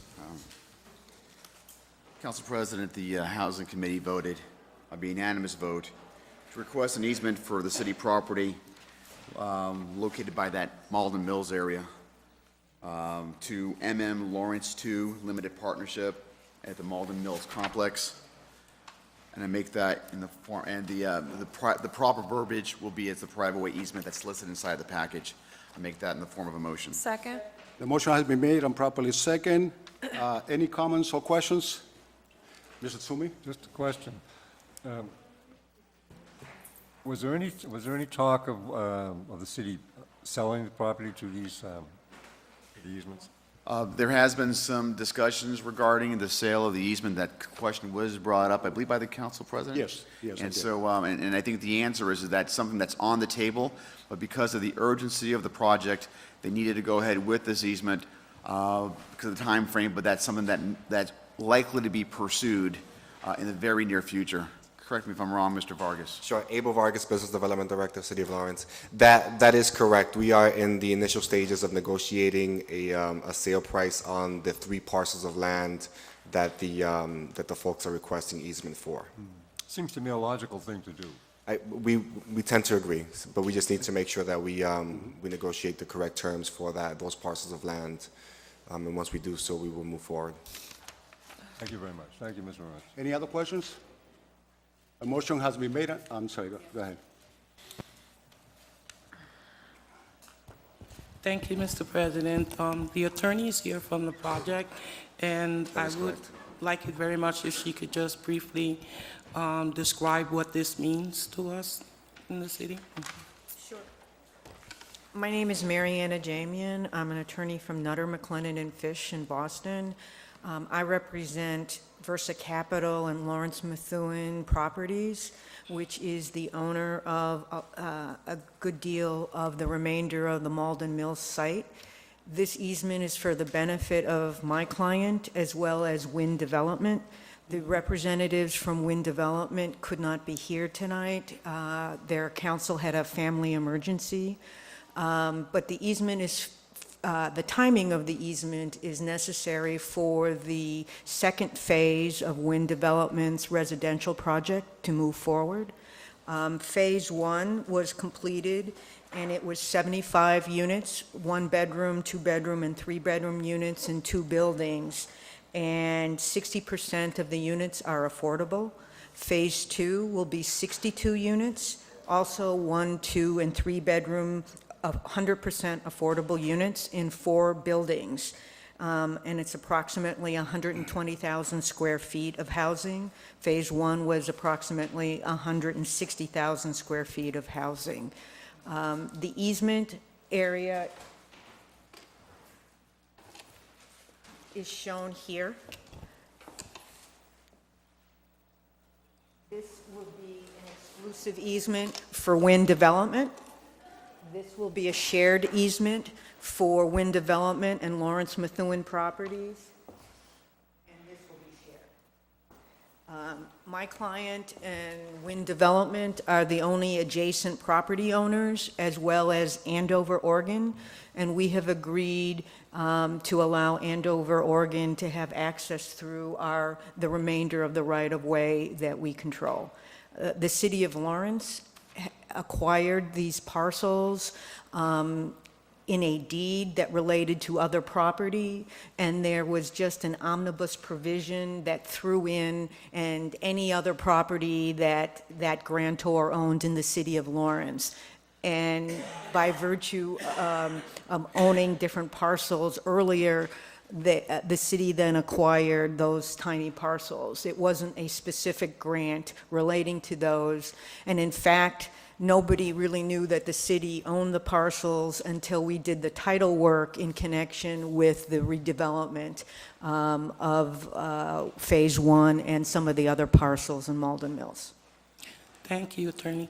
And I like to add that a lot of the housing that's been done in this development, people are really happy. People that live there in the existing one have felt that they're living in a place that's affordable and decent. And even though there seems to be some controversy in terms of people who think that affordable housing is a bad word, is a dirty word, but affordable housing is to make it affordable for even nurses that live in the city, teachers, etc. Because when you're dealing with a society like ours where most of your pay is going into housing, you know, it is a good idea to have some affordable housing. And lower, when people are saying that there are apartments that are being left and then those are refilled by other people, those are people who are even less able, you know, to afford any kind of housing. So we can't argue at this point that it's a good idea to have this kind of modern living in our city, and I'm very proud to be a part of it before when it first started, and I will continue to support WIN and Thank you. your corporation, as well as making sure that we have affordable and decent housing. And it's pretty beautiful over there. They did a very nice job with the Yeah. development. You guys have been incredible. Thank you. Any other questions? Just a, Mr. Toomey? I know this has nothing to do with the easement, but in speaking about affordable, what defines affordable? This is for my own personal. Affordable is 60% of the median income in this area or less, and it's defined by state and federal regulations. So if the medium salary, medium yearly salary of a person? Right, that's where the cutoff is in terms of determining whether or not somebody is eligible for the affordable units. Okay, thank you. Any other questions? Just a point of information. Because we have Andover and all these other cities attached to us, the medium is actually higher than, so when people are afraid that it's going to be, you know, really, really low income, that's not the case. And also, even though it's nonprofit, people do pay taxes. That's another misconception about affordable housing. And the three-bedroom units in Phase 1 are not affordable units. The one- and two-bedroom units were. I'm sorry, that was a point that didn't escape my mind. So these are rental properties, right? Yes. Are they paying property tax? These people who are living in these units? Win. No. the- Win. the- Win's Win, paying the the property tax. Right. owner I is. just want to make sure I'm clear on They are that. not a nonprofit. Win Development is not a No, nonprofit. I just wanted to make sure I was clear that I didn't want there to be No, misunderstandings. misunderstood, no. Right. No, So they the are paying. corporation is yes. paying the taxes on that. Yes, these are rental units, so the individual unit owners aren't paying the property taxes, but Win Development, as the owner of the apartment complex, is paying the taxes. Yes, Councilor LaPlante, I wanted to make sure, because people think that because it's an organization that's providing affordable housing, that they're not paying taxes, and, you know, that's been a misconception. So I wanted to make sure that it's understood that the owners of the property are paying taxes to us. And that's in juxtaposition potentially with some other housing projects in the city that are done by nonprofits, and potentially they're not paying the value for that, which will be a discussion that will be coming up, I think, during the budget discussions for revenue purposes. But we can talk about that more, not tonight. I'll talk about that during the budget Okay, time. I think Mr. Vargas, I'm sorry, can you come to the microphone? Are there any concessions being made in terms of taxes to this company because of that new additional development? There is when properties are affordable housing, they do have some considerations as far as restricted deeds. So the total dollar amount, which I can get for you, that they pay on the amount of square footage, that essentially is, because of the size and the number of residential units is commercial, isn't as high as it would be for, say, Washington Mills, which is 100% market rate. So there is some nuances and some variations on the amount of dollars in taxes that are paid because of that. And I could provide the council with a full report on that if requested. Just a point of information, Mr. President, if I may. And the Washington Mills did get housing and tax incentive from us, so they did receive some support, and a lot of people who have been producing or building market rate have gotten tax deductions from us because of getting a little, the TIF? Yeah, well, what they received is tax credits for the redevelopment of the mills through historical tax credits and things of that sort that made the development of these mills, which is a huge undertaking, possible. Right. And that's applied both at the local and state level for them to be able to fund those types of projects. Yeah, just to say, in my mind, that makes us equal, those pro-affordable housing and those pro-marketable. Right. Anybody else? Okay, let's take a vote. All in favor, say aye. Aye. Aye. Oppose? The ayes have it. Thank you very much. The next item in the agenda is document 10814. Madam Chair from the Personnel Department. Thank you, Council President. Document 10814 is the appointment to the Prospect Hill Historical Commission for a 3-year term of Ms. Rebecca Janney. Thank you, Ms. Janney. Good evening, thank you. Good evening. So the motion is, it came up from Personnel Committee 4-0 to appoint Ms. Janney to the Prospect Hill Historical Commission, and I make that in form of a motion. There's a motion on the floor. It has been properly seconded. Questions? Comments? If there is none, all in favor say aye. Aye. Oppose? The ayes have it. Congratulations. Thank you very much for your consideration. There you go.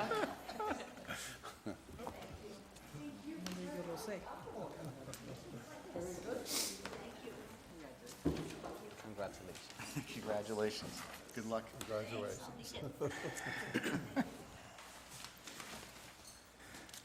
Madam Chair from the Personnel Department, document 10914. Thank you, Council President. Document 10914 is a reappointment to the Zoning Board of Appeals for another 3-year term of Frank Campos, and that came up with a favorable recommendation 4-0, and I make that in form of a motion. There's a motion on the floor and properly second. I just wanted to say that tonight, Mr. Campos did call me, but I was thinking that tonight was only the appointment of, because it was a special meeting for Teresa Park, and we had told him to come on the 4th. I did not know that the appointment was going to come up as a committee report for today, so, but he was brought up 4-0, and he accepts the nomination, of course. Okay. Discussion? Okay, there's a question? Discussion, sure. I mean, I wish he was here. I'm sorry, that's my mistake. He had called me and I said, no, it's on the 4th. So, I the only reason wish he was here is he has a track record, and it's good to sometimes talk to these individuals who have a track record, so we can ask them. The only time we have times to ask them questions is a night like tonight or the Personnel Committee. And then you and I and the rest of us, we go before the zoning board, and that's the last time we really have any kind of, I'm not sure if leverage is the right word, but insight into what we're going to do with them. And so we kind of lose that. We don't have this opportunity now to talk to them. And I understand it's not his fault that he's not here, and I get that. And, from my observations, it seems as though he's doing a good job. I would have liked to have been able to ask him a few questions personally. It's not going to be the end of the world if I don't, frankly, but it's something that I would prefer to do since he is serving on one of the more important boards in the city. He's been part of the community for a very, very, very long time, being part of drug rehab for a lot of the people in the community. He's a churchgoer. I know him personally. He's gone to church with my dad and the whole good thing. He's vested lots and lots of his time to the city, and for him to continue to want to vest on the Zoning Board of Appeals he's an awesome asset to that. My questions weren't surrounding his virtues, but rather his decisions that he makes on the board of the Zoning Board of Appeals. Do we look to try to provide a lot of variances? Are we looking to toe the line and say we're going to try to put some sort of moratorium on some of these variances and special permits? Are we going to require some of the applicants to be able to have more conditions? These are the kinds of questions. I have no doubt that Mr. Campos is a man of upstanding virtue and qualities, is a good man, and that's not even a question. It's just that when it comes to governing our city, we're out there, we run for office. People need to not only look at us and what our personalities are, but they've got questions regarding our stances on positions. Where do we stand? How do we vote? How do we respond to constituent issues, et cetera? And so these are the kinds of questions that it'd be good. I know that he's not here tonight, but if I may, he has a very strong character, and he will not vote against anything that he is not fully and willing, knowing that he is voting for. He is a strict person, and I have no doubt in my mind that he will continue to do an awesome job. He is someone who is passionate about what he does, and he is someone who takes what he does very seriously, and I can definitely vouch for that. Thank you. Thank you, Council President. Appreciate it. Okay, let's take a vote. All in favor, say aye. Aye. Oppose? The ayes have it. Councilors, we are going back to document 3910, and we are continuing our public hearing. Madam Chair of the Ordinance Committee, can you briefly review what we have approved so far based on this list? On that, Madam Chair? Okay. At our last meeting on April 15th, April 22nd. Yeah, I'm sorry. At our meeting on April 15th, because today's the 22nd, we had gone through 5 items. We had done document number 39-10A, which was to make a general neutral provision, 39-10B, which is to mandate all publications also be included on the city website. 39-10C was a prohibition that had gone from councilors serving in compensated city positions to compensated and uncompensated city positions. 39-10D was a housing committee clarification, adding the words "real property matters." And then the 5th item that we had gone through was 39-10E, which was the Board of Assessors clarification. As was noted in November of 2010, we created a new position for the city, a CFO, and that CFO, as part of their job description, has the power to appoint the Board of Assessors. So the charter had us appointing the Board of Assessors, so we made that modification so that it lined up better with reality. All of the items that I just mentioned passed. 2 of them passed 6-2, but they all passed. The next item would be item 9 on that grid that we had given out, which relates to document number 3.7B, which is the removal from office. Currently, to remove a department head, the mayor has to make the suggestion to remove them, and then a 2/3 majority of the council vote. The suggestion had been made during the subcommittee process that to remove the need for a council vote or to reduce it to a simple majority. I'm just saying that by way of information, not that I necessarily support those positions. Council President, if I may ask you an indulgence. Yes, go ahead. Tony Ferrucci is a very nice gentleman, and he also lives in my district, and he just wanted to speak on the portion of the charter changes, which we're not probably going to get to for quite a while, which is, Which charter change? Which one? he wants to talk about the residency requirement. Oh, okay. And I know that's not what we're discussing right now, but as it's part of the public hearing that we're having, maybe if we Sure. can give him a few minutes now, because I just feel like we may get to that at 11 o'clock, and he may need to go home by then. By all means. Council President, why don't we just deal with the residency right off the bat? Let's get it over with. While we're fresh and before 11 o'clock and we're totally exhausted. You want to do that, Madam Chair? Just a thought. Keeps with us thinking. Let's see what Mr. Ferrucci has to say, and we'll take it from Okay. there. I don't know. Why don't you come to the microphone, identify yourself? Thank you, Mr. President, for allowing me to speak. My only concern tonight is whether any amendments to the requirement established by 10.8 of the charter would be amended tonight. Say the question again, sir, I'd I'm like to sorry. know what- Will it be amended? Could you please repeat the question? I apologize. It was, I have in front of me the residency requirement as required by the charter that indicates that certain provisions of that charter are spelled out in 10.8. I want to know if anything is planned to make any amendments to that. yeah. Thank you, sir. Currently, that provision had been stricken from the charter. You're going to, I'm sorry. The residency requirement in our current charter is stricken. We do not have a residency requirement in our current charter. It was stricken under Mayor Sullivan's administration. Maybe you can help clarify something for me, Counselor. Yeah. I have a copy of the residency requirement established in 1999 that indicates certain provisions that apply to 10.8. Right. And I'm concerned whether or not any of those provisions are going to be modified, and if so, I'd like to know what they are. Sure, I don't know what you have from 1999. That would have been under Mayor Dowling. Yeah? I know that that's when the controversy first came up, that the residency requirement was not being enforced under Mayor Dowling. So it became very controversial. Why are we having this rule that's on the books that's not being enforced? And then the question came up, is it even enforceable? And so again, they went back and forth. And I believe the council in the early 90s under Mayor Sullivan actually voted to withdraw the item completely. They sent a home rule petition to the State House. We do not have a residency requirement in our current charter. It was removed by the council. Can I get some more clarity to that? I have a copy of the current charter. And the charter indicates that, Well, if your charter's from 1999, then it's not current.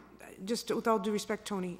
if I could make my statement. of course, of course. I'm so sorry. Maybe I'm misunderstanding everything. Yeah. All I know is that the charter now states, unless this charter that I have is incorrect, it now states certain requirements. If I can read them out loud, I will, Please, okay? yes, please All right. do. The current charter, the way I read it, says, every person who is appointed to a city office or is employed within the city in any capacity, not a resident of the city at the time of appointment or employment, shall within 2 years following such appointment establish such residence as principal domicile, or such appointment shall be forfeited, provided, however, that no enforcement proceedings hereunder shall be initiated against any employee while the mayor who made such an appointment continues to serve in office. Now, I don't know what office is currently, what this is addressing. Is it addressing the current mayor's requirement? Is it addressing something that was 1999 that I have in front of me? I'm confused. You see where my confusion comes in? This simply states in this charter, and I have it here. Now, if this is incorrect, correct me. But I'm reading out of the charter that says, I can repeat the statement, or such any employment shall be forfeited, provided, however, that no enforcement proceeding hereunder shall be initiated against any in such employee while the mayor who's made such appointment continues to serve in office. Now, who is that? Who is that person? Is that Mayor Rivera? Is it Mayor Lantigua? Is it whatever mayor? What does this mean? This charter is written, it's our law. This is our law right now. So correct me if I'm wrong. This is our law, is it not? I don't think it is, sir. With all due respect. I'd like somebody to clarify that. Yeah. Mr. President, if I could. Mr. President? Yes. Yes. It was put to a vote, if you remember, years back.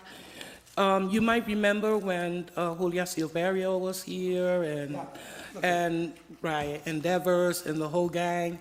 And it was put to a vote, right? And the people actually voted on it. And it was very close because if you were in favor of residency, you had to vote no, and the question was very complicated.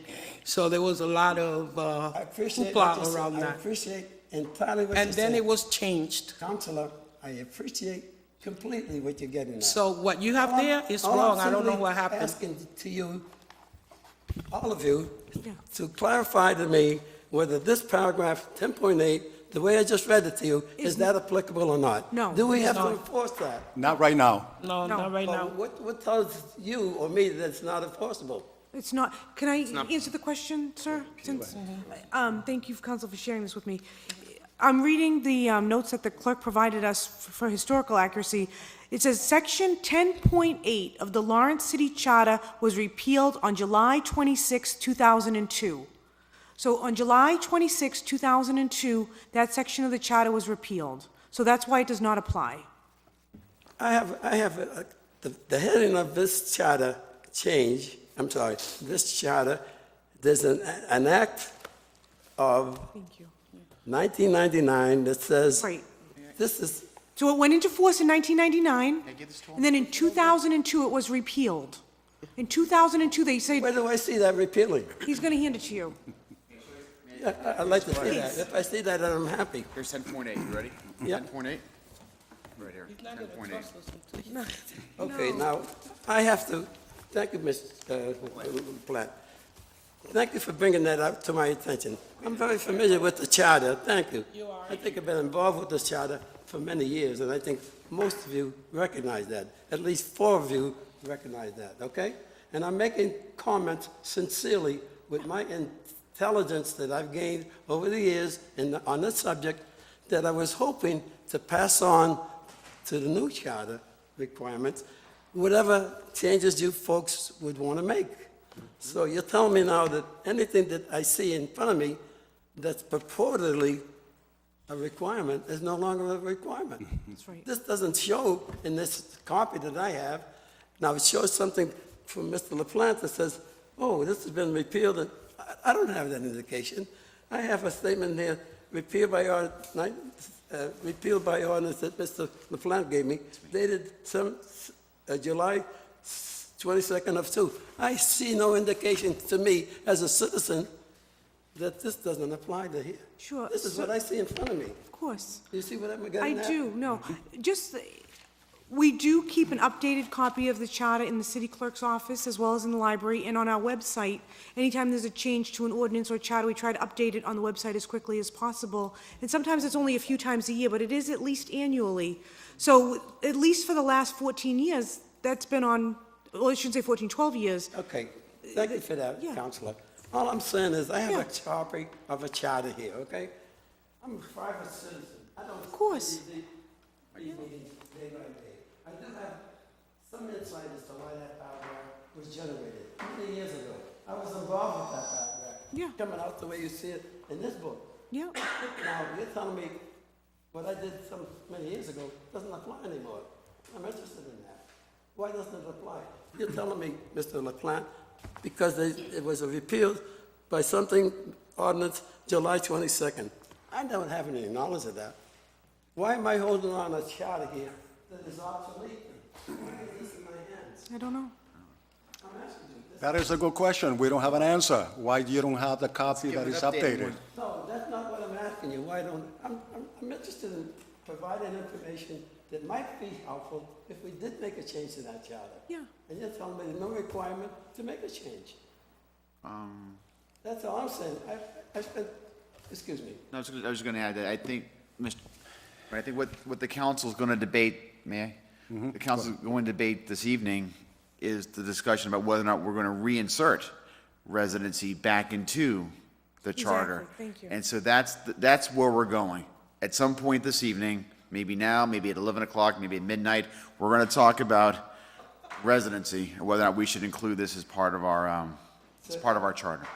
Correct me if I understood you, Mr. LaPlante. Sure. You're telling me that what I have in here is rather obsolete. I'm speaking from something from which I'm not familiar with. And yet I have a copy of the official charter.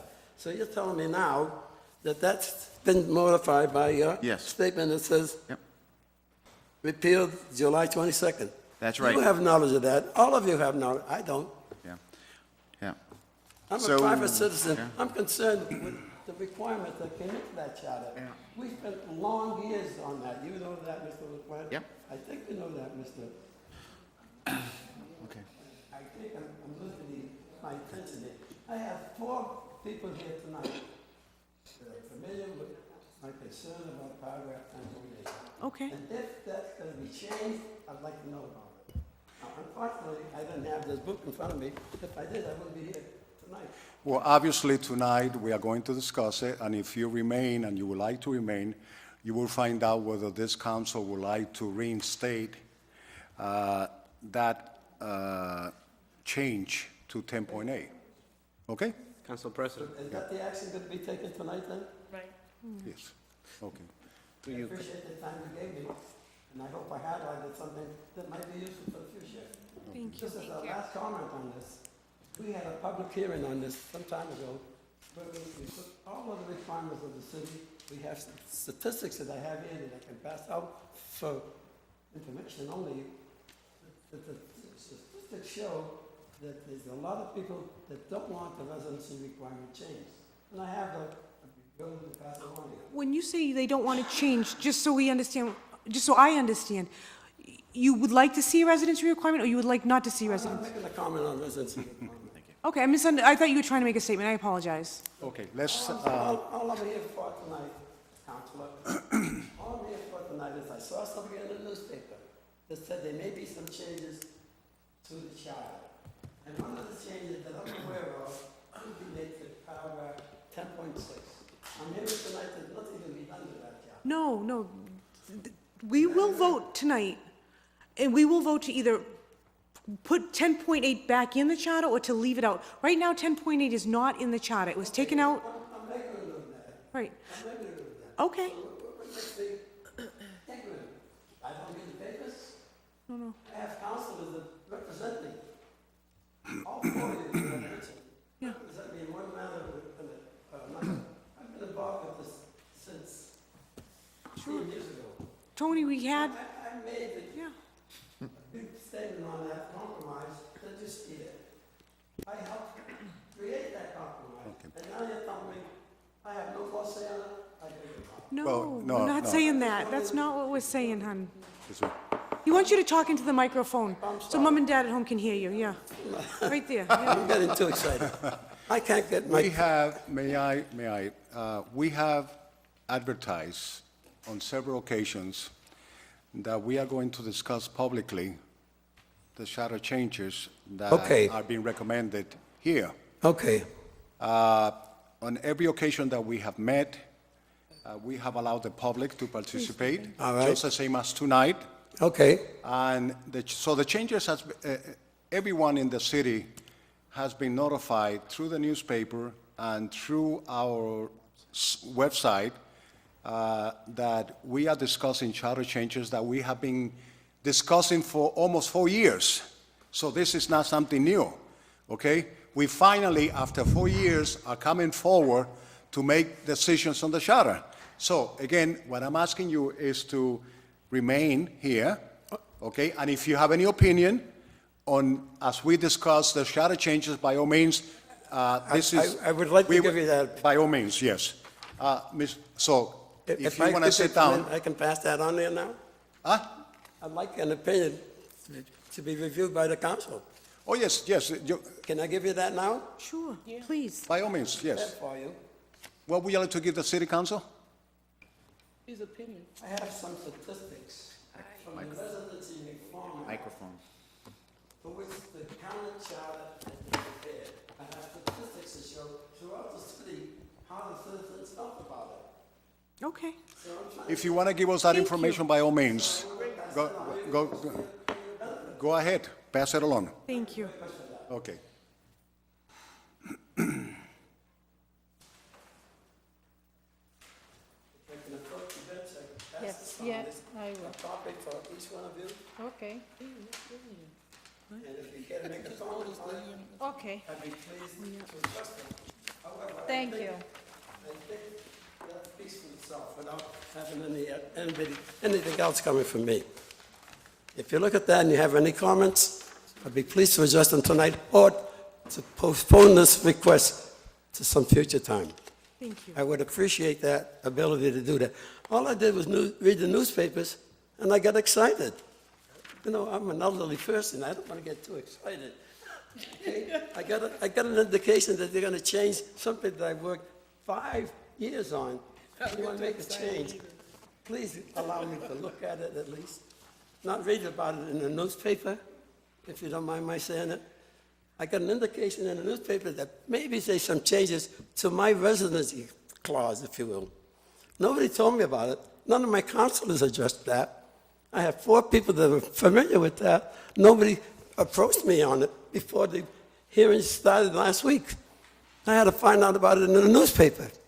Tony, just in defense of, I know Councilor Plant, Councilor Toomey, Councilor Maldonado and I, we do all go to Mount Vernon Neighborhood Association meetings, and it's been a while. It was back actually in 2010. Yes. But when Frank and Cropper was still the president, he did have a special meeting just on this issue, and he did send, he sends his emails out.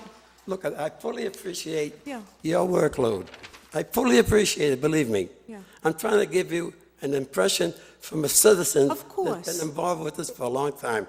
I offer you this information that I passed on. If you want to just accept it, fine. Thank you I for wish you will accept it and give me any feedback. If it's of any use, it's there. You can keep it and do with it what you want. If you have any questions on it, I'm the author of this sheet of case. Thank you for the information. Madam Chair, will you continue then? You can sit and... Thank you very much for your time. Yeah. I hope I didn't upset the proceedings for tonight. Okay? Okay, thank you. Thank you, Councilman. I really felt strongly to let Mr. Ferrucci speak now, just in case he does decide to go home, so that's fine. Thank you, Tony. Thank you very much. I'm sorry, I didn't hear that. No, I just was, even though that's not the part of the public hearing that we're at, I just felt strongly to let you speak now, since you had waited so long. So thank you for waiting. We appreciate that. Thank you very much, but all I wanted to do was be able to make a statement, and thank you. Belatedly, I'm keeping you late. No, I'm you're sorry wonderful. for that. You're fine, hon. I didn't have any indication that this thing would be discussed tonight, and I apologize for me walking in at a meeting to a city that I love very much. Wonderful. Thank you. Okay, for many years I love it, and I would like to give you any inputs that I can beyond the sheet of paper I gave you. Thank you. Thank you, I appreciate it. Thank you very much for your time, Mr. President, for me to allow me to speak. Thank you, Council President.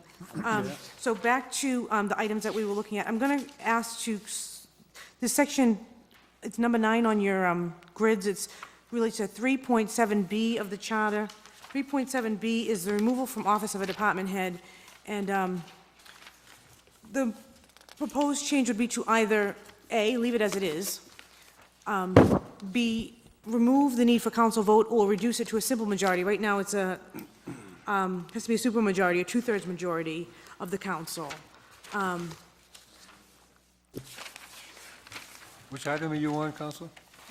For some reason, 3.7 Yeah. is not in our package. Did anybody call?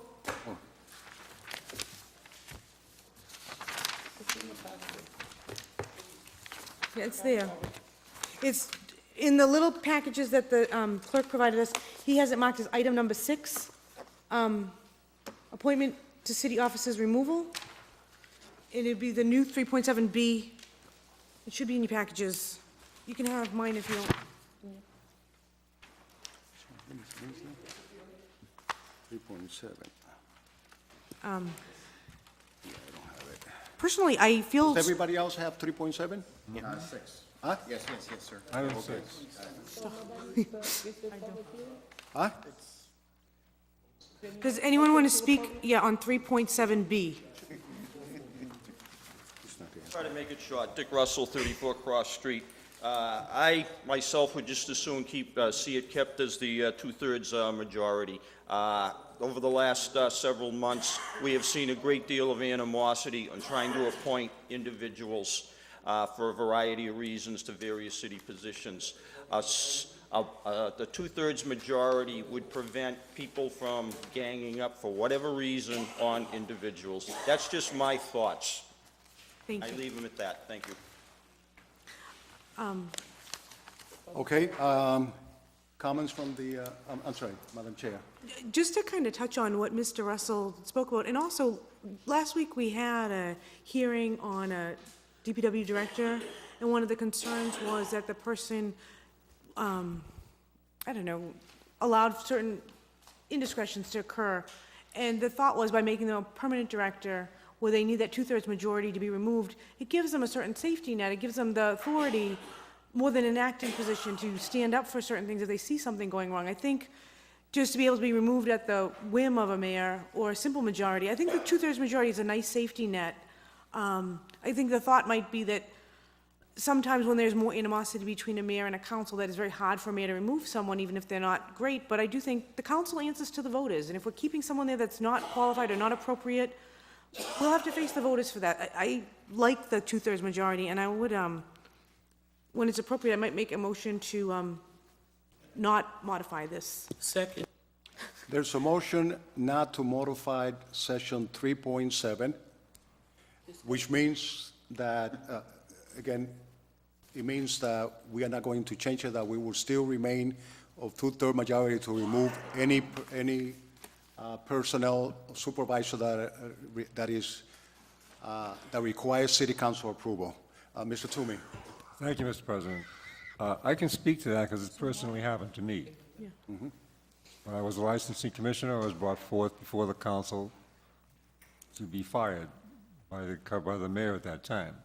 And thanks to the two-thirds vote, I was not.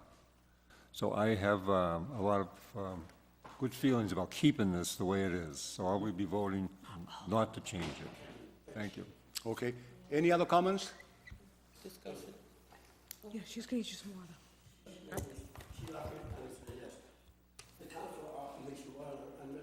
Okay. Yeah, it's very dry here.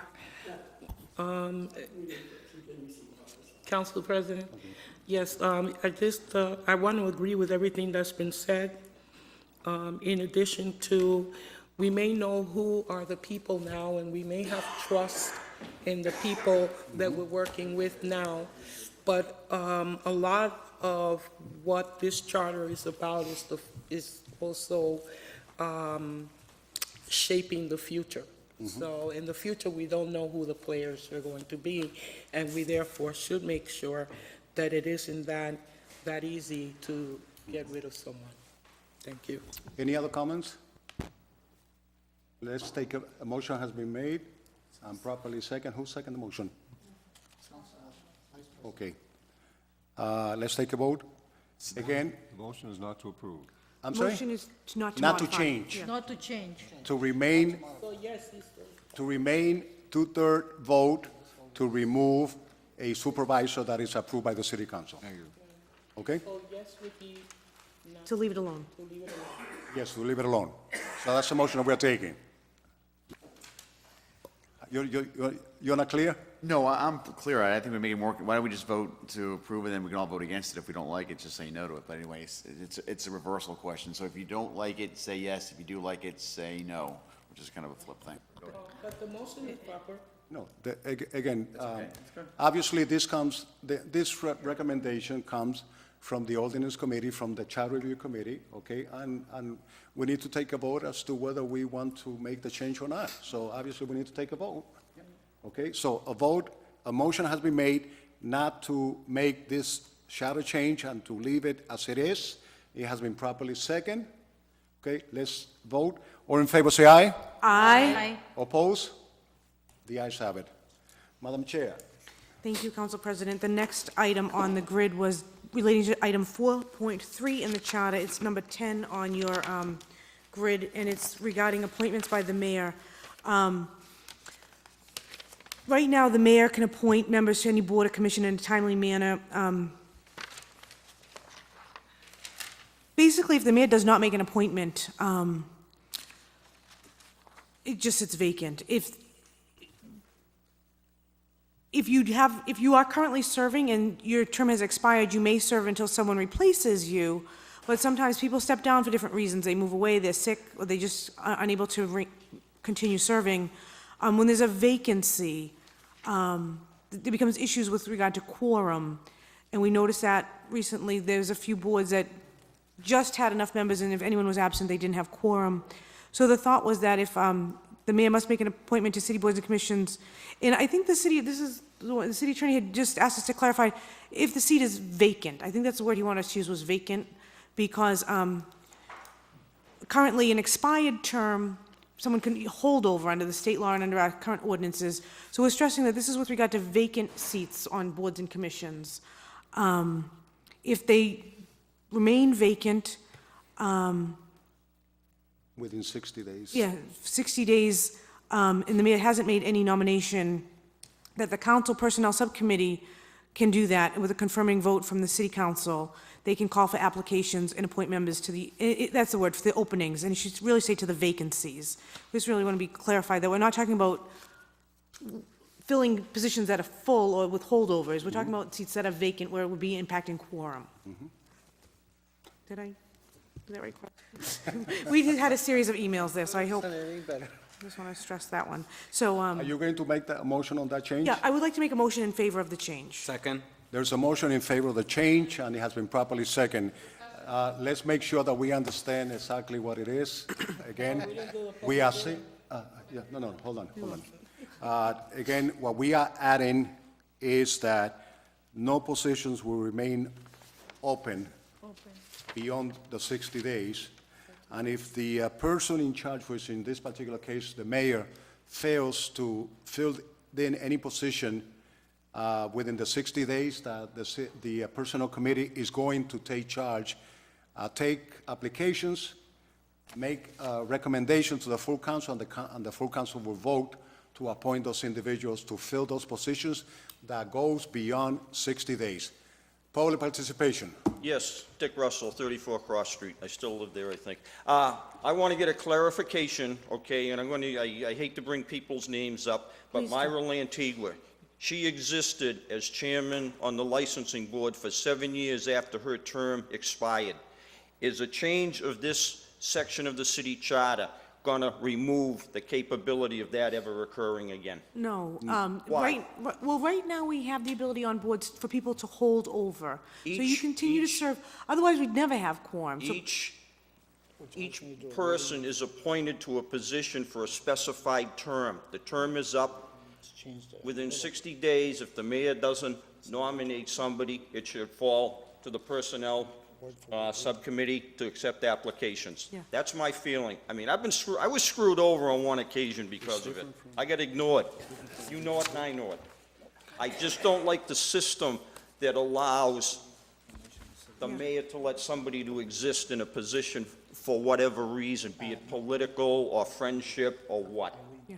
The current ordinances that we have do allow people to hold over, and the state law is consistent with that, like the licensing board is by state law.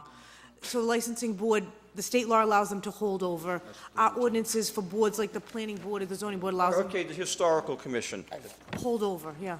Why, I must preface this statement. All laws up at the state are written by politicians, okay? I answered my own question, but why, just because what they say is right, why is it right? Common sense indicates I get appointed to a position for 3 years. 3 years and a day later, that position does not exist for me. Can I respond? I just want to, with all due respect, I think what often happens is you get appointed to, let's say, the airport commission for a 3-year term. Yeah. 3 years go by, the board is functioning well, the mayor's office is working hard, there's no hiccup, so no one notices. Send my name down and reappoint me. That's the ideal. That's the, or if I'm not doing a good job, send down Councilor Reyes's name, or her son, or her daughter, or whatever, and appoint them. Nominate them. I have no problem with that. If I'm doing a good job, reappoint me. If I'm not doing a job, show me the door. Sure. But don't let me exist for political reasons. And I mean, you saw it, I've seen it. There were several positions that this occurred in the previous administration, and I don't think Yeah. it's right. And I think that as of day 61, after a person's appointment expires, it should fall to the subcommittee, personnel subcommittee, to start looking for a new person. Thank you. Okay. There is a motion on the floor. Slightly, the language has slightly been changed. Madam Chair, can you indicate the change? It's only one word that was changed? And that recommendation came from the city attorney? It's, oh, I'm sorry, thank you. I was like, why is this coming in now? Because that's from the last item, thank you. I'm very easily confused these days. So the word vacancy, it appears twice, and so what it would say is, the mayor must make appointments to the city boards and commissions no later than 60 days of a vacancy on any board or commission. Failing to do so, the city council personnel subcommittee, with a confirmation vote of the full council, can take applications for and appoint members to the vacancy. So just not using, because the word opening isn't statutorily defined. The word vacancy is. So the city attorney very wisely suggested that we use that other term, and I agree with that modification. Mr. LaPlante? Please, yeah. Just need a little parliamentary inquiry as to, I like to make it like an amendment, but I'm not sure if I should make an amendment to this or offer a standalone. So I'll let you know what I'm looking to do and tell me whether or not I'm in order or not.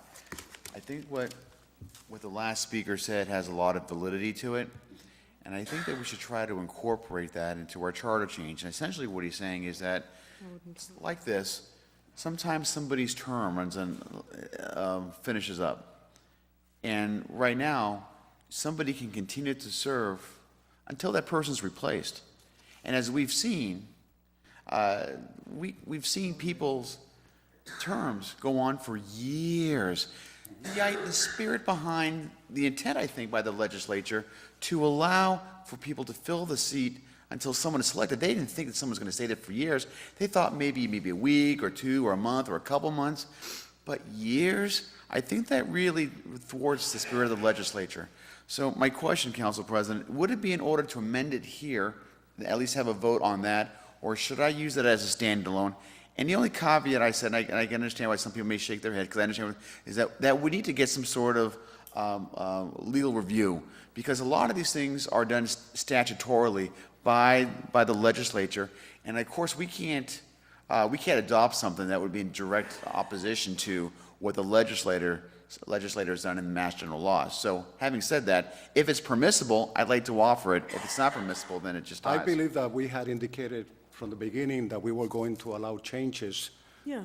So it is permissible to add or change Can the I language. just touch on that, if you don't mind? I think it's a valid concern, but I have reservations about making that modification. And I'm going to give two specific examples. One is, in an election year, you get past the primary, it's late September. We kind of call that the lame duck period, that we don't really want a mayor making appointments. So you've got now September, October, November, December, January till your new mayor comes in. The new mayor may want to get his feet underneath him before he starts making those appointments. Then into January, February. If we create that situation, we could hurt ourselves with those lame duck holdovers. Somebody's term expires in August, they don't recognize that it was expired till September. Now we're into January, February, when they normally, I want them to be able to have that 6-month holdover. And similarly, the zoning board follows the state law, chapter 40. The licensing board follows a state regulation. So a lot of our boards and commissions have those holdover provisions under the state law. And I just think you get into a dangerous balance of trying to remember which boards have it and which boards don't, because so many boards are state regulated. Even, go back to the library, but even the library board, while we fall under the city ordinances, library boards in general are under state regulation. So I just think there's so many boards that have that aspect where the state law allows for it. I think it's allowed by state law for a reason, and I just don't think, but. May I respond to that? So a couple things. I'm not married to what the amount of time is, but I do think that we should have a stipulated amount of time. If we're concerned about the lame duck provision, then we say 4 months or maybe 5. I just don't want it to be open-ended. Right now, it's open-ended. That's my first point. The second point is, this will be a home rule petition. This is going to be a state law passed by the legislature. So now I don't have, I'm not legal counsel for the House or Senate, but that's going to be a decision for them to make. Does a home rule petition, which has the same power or authority as any other mass general laws, because it is a general law now, does my sense, and I don't have an answer, my sense is that if they make that, if they carve that exception for the city of Lawrence on that, then that would prevail. Why don't you point out exactly what is it that you would like to change or add? So my provision would be this, and it could be a standalone, it's very simple, that we're going to take the spirit of what we're looking at here, which is that the mayor has within, I don't care the dates, 4 months after somebody's term expires to renominate somebody for that position. And if not, then just like the spirit of what this provision is doing, the Personnel Committee can then have that opportunity once that 4 month, I'm throwing 4 months out there because I'm thinking about what the council from Mount Vernon said, which is that lame duck provision. So I'm thinking that would have enough time. So that's my, am I making any sense here? So 4 months, if not 4 months, then the city mayor does not nominate, then the council personnel committee goes ahead and takes applications just like this and moves up to the full council. Okay, let me try to understand what you are suggesting. Sure. You are suggesting that the mayor, after 4 months, will be required to either resubmit the same name? No. The mayor, typically on most of these boards, has the authority to appoint someone on the board and commission. So let's say, I don't want to use anybody's, let's say somebody, a term expired in January 1st. Mm-hmm. Term expired, I don't care what you name the board. February comes, that person's still serving, the term expired. March comes, that person's term still expired. Mm-hmm. Mayor's not sending anybody down. April, now it's May. Mayor still has not sent anybody's name down. At that point, there's been a 4-month period elapsed where the mayor had the opportunity to send a name down to the council, but opted not to, for whatever the reasons. I don't know what the reasons are, for whatever reason. And so then this provision that we're debating here kicks in. Just like this, then we would accept applications for that position. Okay, so then the language will be changed. That would be an addition. You know what I could do? If we have it as a standalone and not have it as an amendment, that might make it clearer. Yeah. Rather than muddy this one up, I'll just make it clear on I do think that they're actually two very distinct, through you, Council President, very distinct items, because we're talking about filling vacancies. It can be a 4.3B. Yeah. Yes. If the case may be. We're talking about filling vacancies, and he's talking about creating vacancies. The seat is not vacant in Councilor Plante's scenario. It's got a holdover sitting in the seat. And he's saying, we're not going to let the person hold over. We're going to actually, after 4 months or whatever, we're going to force the mayor to either renew the position, or we're going to renew them, or we're going to appoint somebody new. So I think it's completely different than just saying there's a vacancy, we want to fill it to get to quorum, or, and I just, again, want to hesitate with the Housing Authority has state and federal oversight, so that's regulated state and federally. The licensing board, the specific example used, if we adopted this, it wouldn't impact us because the licensing board strictly regulated by state law. So they're going to get, the state law says you can hold over, licensing board's still going to be able to hold over. Zoning board, again, regulated by state law, they're still going to be able to hold over. So the amount of boards this is actually going to impact is the big, powerful ones, I think of the ones that get paid, zoning board, licensing board, housing authority. It's not going to impact any of those boards. It's going to impact the historical commissions and the library boards and I just think we are reaching and we're creating new power for ourselves. And if that's what we want to be doing, the spirit of the amendment was to help boards have quorum. We're talking about something different now. We're talking about people that are holding over, the board has quorum, saying that we can't have holdovers anymore. So I think it's good to have it as a separate item. Okay. I agree. So the first item was just to create I guess this would be like A and B, and changing it to the word vacancies. Okay, there is a motion on the floor. It has been properly second. And with just a change of language from opening to vacancy. Okay? Let's take a vote. All in favor, say aye. Aye. Oppose? The ayes have it. Madam Chair, continue, please. Could I make that B motion at this point? By all means. Sure. Go ahead. Want me to say it again? Yes, please. Okay, help me with. So, Are you saying that this would be a 4.3B? yes. That motion? Yes. Okay? So Sure. let's be clear on that. 4.3B. So the language, let me see if I can repeat it again, and I'll be way too verbose, and I apologize.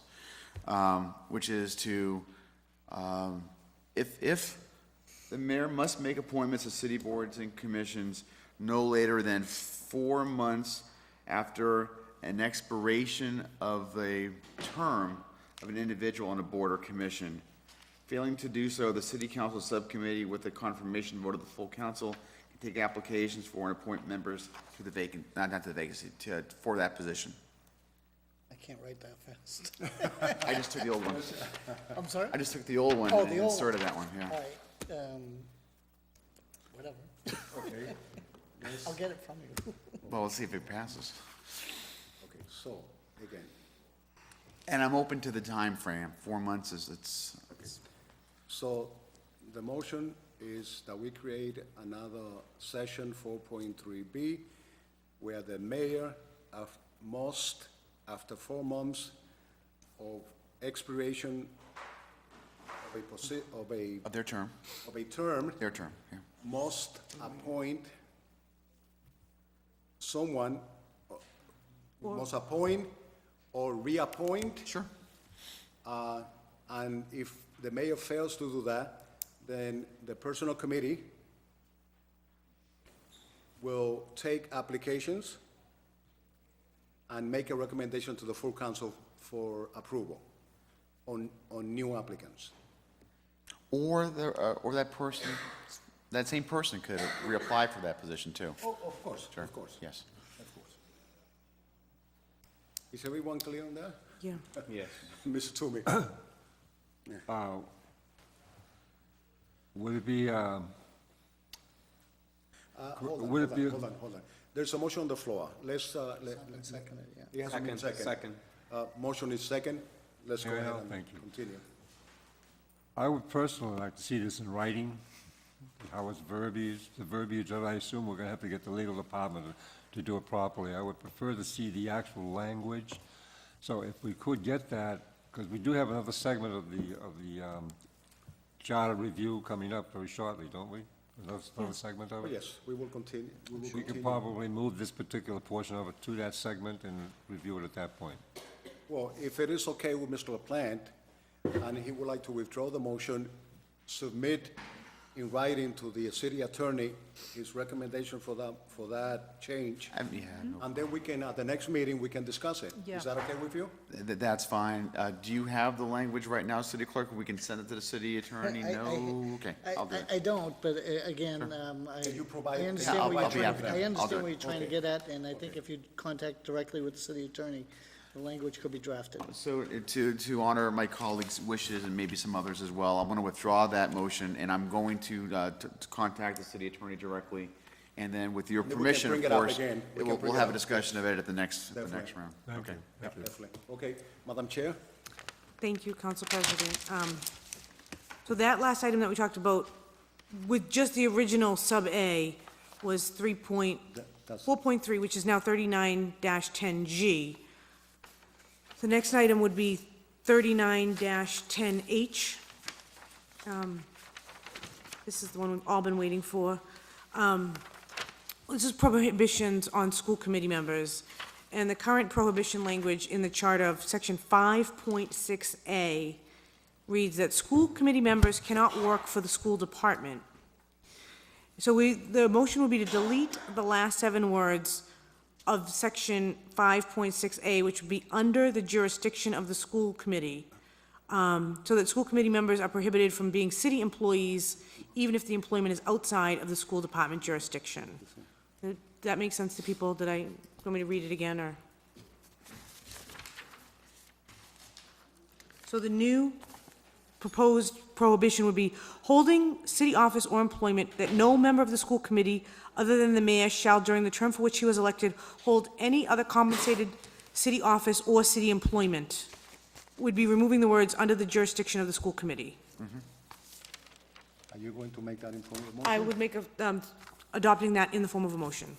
There's a motion on the floor. Second. It has been properly second. Discussion? Mr. Toomey? The school committee doesn't have any, isn't compensated anyways. The only one who would be compensated on the school committee at the moment anyway would be the mayor. Through you, Council President, can I just, Yes, go ahead. I don't want to single anyone out, but our current personnel director, when he first became the personnel director as a paid employee, was on the school committee. And that was seen as a conflict, although there was nothing in our charter that specifically prohibited it. And he actually did step down from the school committee at the end of the day because of it. And I think it was more or less to line up the charter with the reality that that was seen as a conflict. So it's not that they're getting compensated on the school committee side, it's that they're getting compensated on their employment side. So the mayor being their boss in City Hall, and then the mayor being their, quote, boss as the chairperson, was seen as a conflict, similar to the why we don't serve on volunteer boards.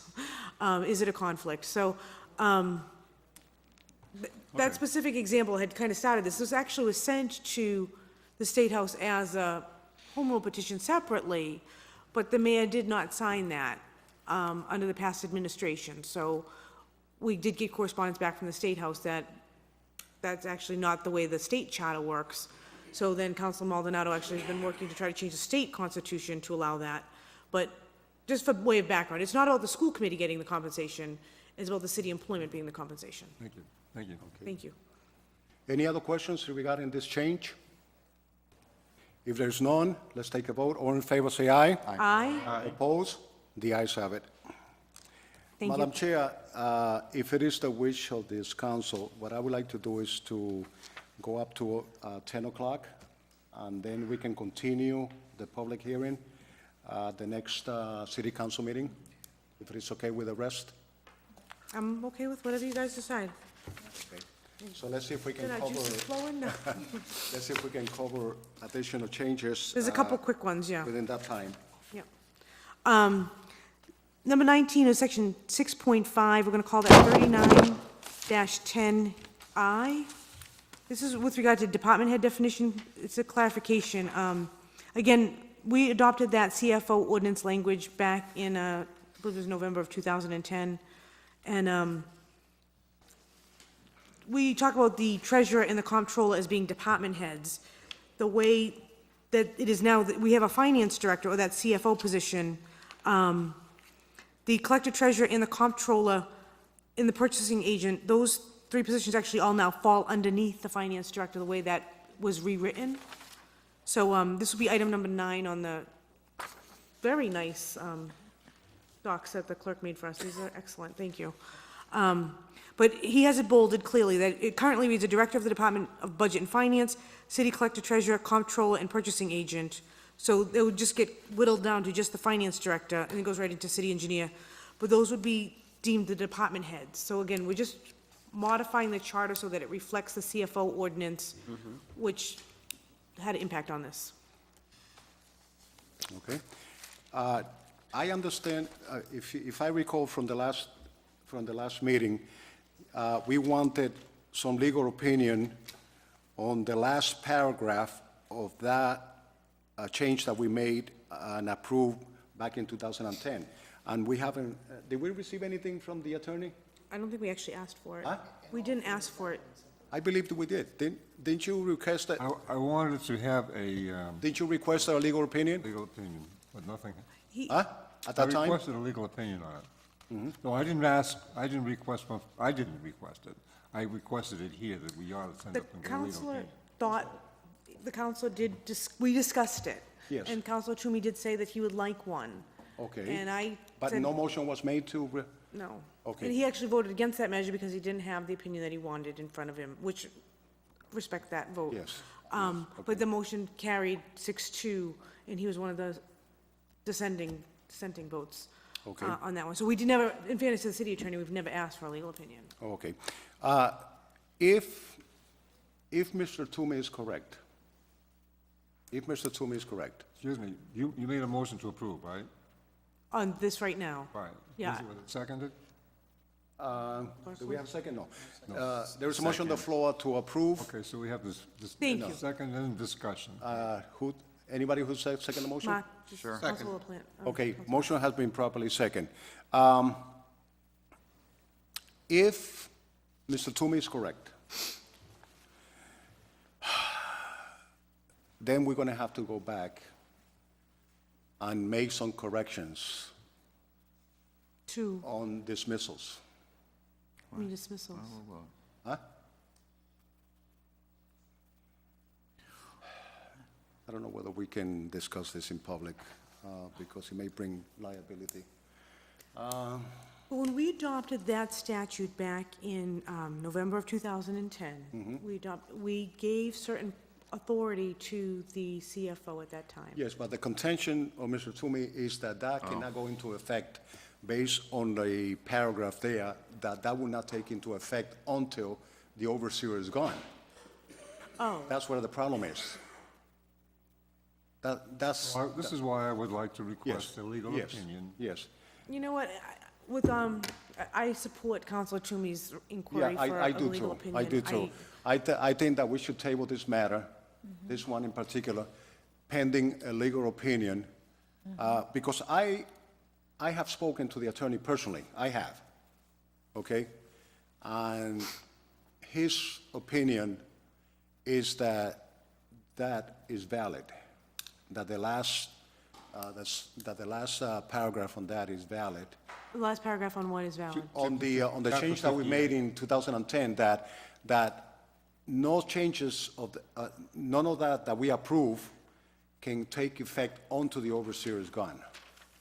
So I think that what we should do is request a written legal opinion from the attorney to make sure that, because if that is the case, then we may have to make some corrections and backtrack in terms of some actions that were taken in the past. Or have the fiscal overseer authorize them? If the overseer, if the fiscal overseer has the same authority, if he just... Well, no, the overseer doesn't have the authority to approve that. It's just that the paragraph, that last paragraph simply says that, that notwithstanding, if I recall, will you read the language properly so that I'm not quoting anything that out of context? Sure. Okay, this is section .8A of chapter 58. Notwithstanding any general or special law or city ordinance to the contrary, this section shall apply upon abolition of the overseer or a financial control board established under this act. Which, I apologize, is that the CFO language or is that the receiver's?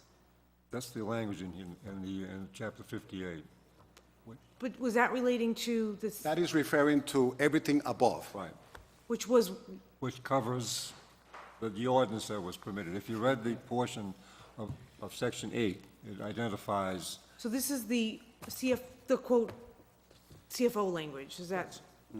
So read it one more time, I'm sorry, I don't have it in front of me, so it's helpful. notwithstanding any general or special law or city ordinance to the contrary, this section shall apply upon abolition of the overseer or a financial control board, which we don't have, established under this act. Okay, thank you. Okay? So I think we just to be on the safe side, let's get an official legal opinion, Sounds good. and then we may have to backtrack on some things that have been done, so, okay? Would you like to make that as a motion? I would like to make that as a motion. There's a motion on the floor to ask for a legal opinion on this matter, and it has been properly seconded. Any other discussion? If there's none, all in favor, say aye. Aye. Oppose? The ayes have it. Madam Chair, I think that, Well, you know what, can we do this only because? I'm sorry. Table, motion to table. Motion to table the item. I mean, so moved. There's a second. Second. All in favor, say aye. Aye. Oppose? The ayes have it. Can I sneak one? Well, only because, Number 20, which is 7.1, the next three, I think, are super quick. Like, we can just get through them. 39-10 is the submission to the city budget. It was, the mayor had asked, at his own suggestion, he was giving us more time. He's saying that he'd give us 45 days. The current state law, I believe, is 30 days, but the city attorney sent us a letter that said the budget timeframes are actually governed by state law. And if we put this into our charter, we'd actually be, for a future mayor that might not want, or might not be able to concede that much time, our own charter would violate state law. So any mayor can give us the budget early, we would love that. But not But to less- require it by our charter actually violates the state law. Yes. Okay. There's an email, yeah, in your packets from the city attorney, I apologize, but, so my thought on this one would be just not to adopt. I know Councilor Plant wants us to vote no. Yes, the opinion of the attorney says that conflicts with state law. Right. So with 39-10J, or item 7.1, I guess I would make a motion at this time not to adopt the proposed change. There is a motion on the floor that we do not approve the change. Any second? Based on the recommendation of the city attorney. Because Second. it will conflict with the state law, so. Second. Motion has been second. Discussion? For purposes of finishing this topic, motion to go past 10? There's a motion on the floor to go beyond 10. Second. It has been properly second. All in favor? Aye? Oppose? The ayes have it. Okay, so, everyone understands the motion that we are going to reject that change because the city attorney says that it will conflict with state law. Okay? I had a discussion. I'm looking for the city attorney's email. You said it's in the Can you packet. just pass it over? It's not in the packet? Is it in there? It should be. Pass it back to Arlene. Oh, that's your copy. That's your copy. Okay. I brought it in tonight. Thank you for bringing that, I appreciate that. Should have brought it too. So my question here, and this touches on that last one, that new one I was trying to offer, and I'll be sending it over, which is that what we're looking to do here is we're looking to change our laws. The state. Right, but you can't change the state can't law change with the state local law. law. But the legislature is the one that's going to be changing this. No, but it impacts all cities and towns, so you can't have if they won't adopt it. They They're can not- do whatever they want at the State House. If they want to go ahead and give Lawrence an exclusion, they can certainly do that. They write the rules. Am I right, Mr. Russell?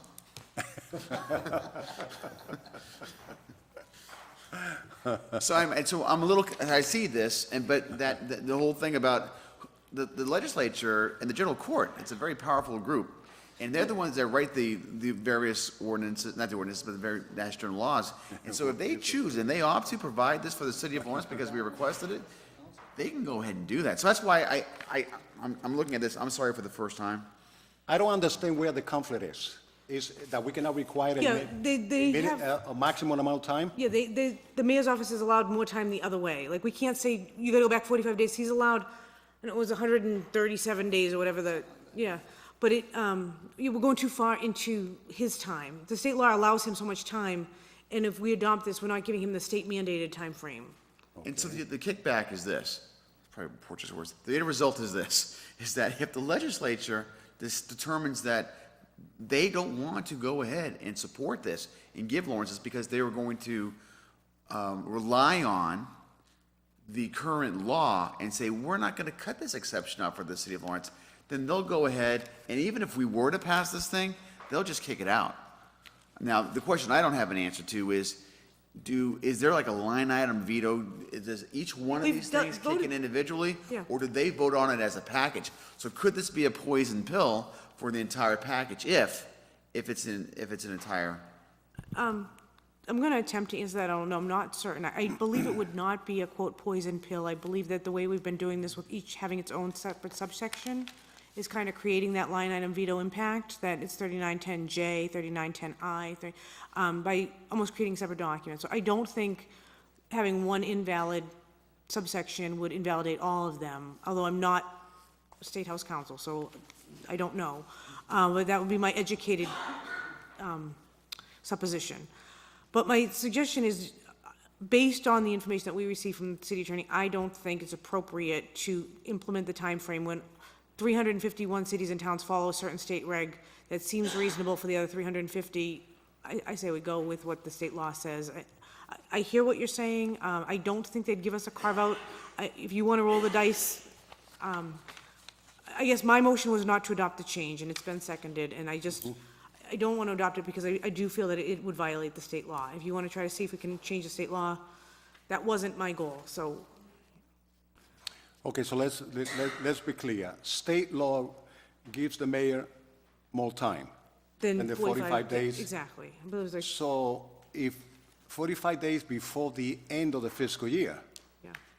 110 days before the, does the So- state law gives the mayor 110 days before the end of the fiscal year, or simply 110 days, which can extend beyond the fiscal year? No, he has to have it, the way it works out, it's like June 5th or something. It's basically into that end of that month of June. He has to get it to us.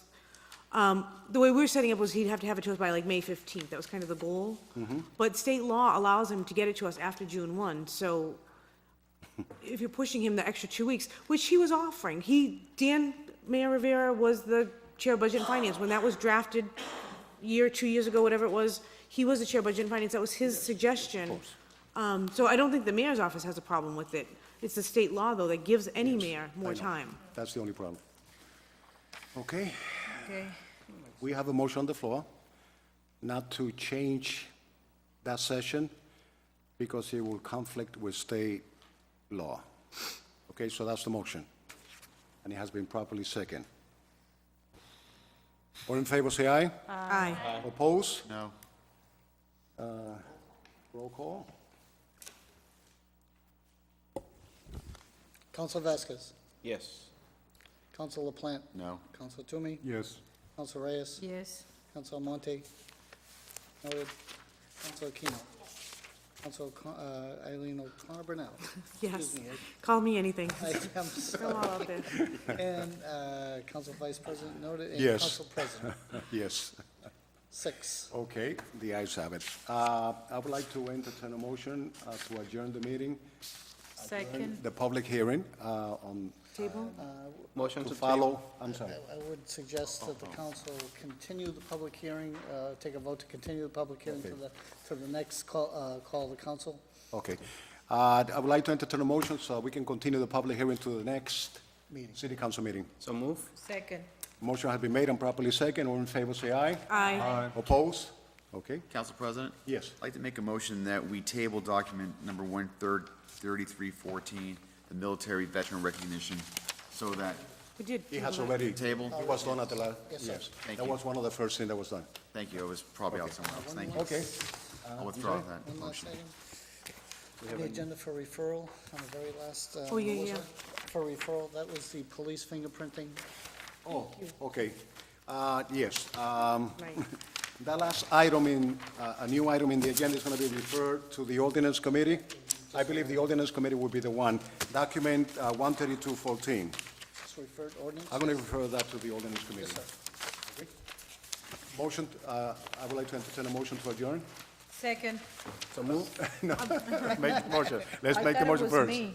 Who makes the motion?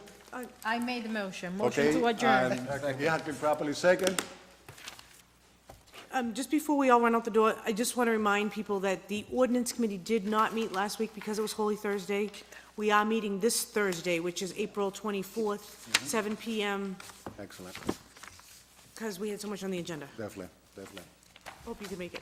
Okay, thank you, Madam Chair of the Ordinance Committee. Okay, there is a motion on the floor, and it has been properly seconded. All in favor, say aye. Aye. Oppose? The ayes have it.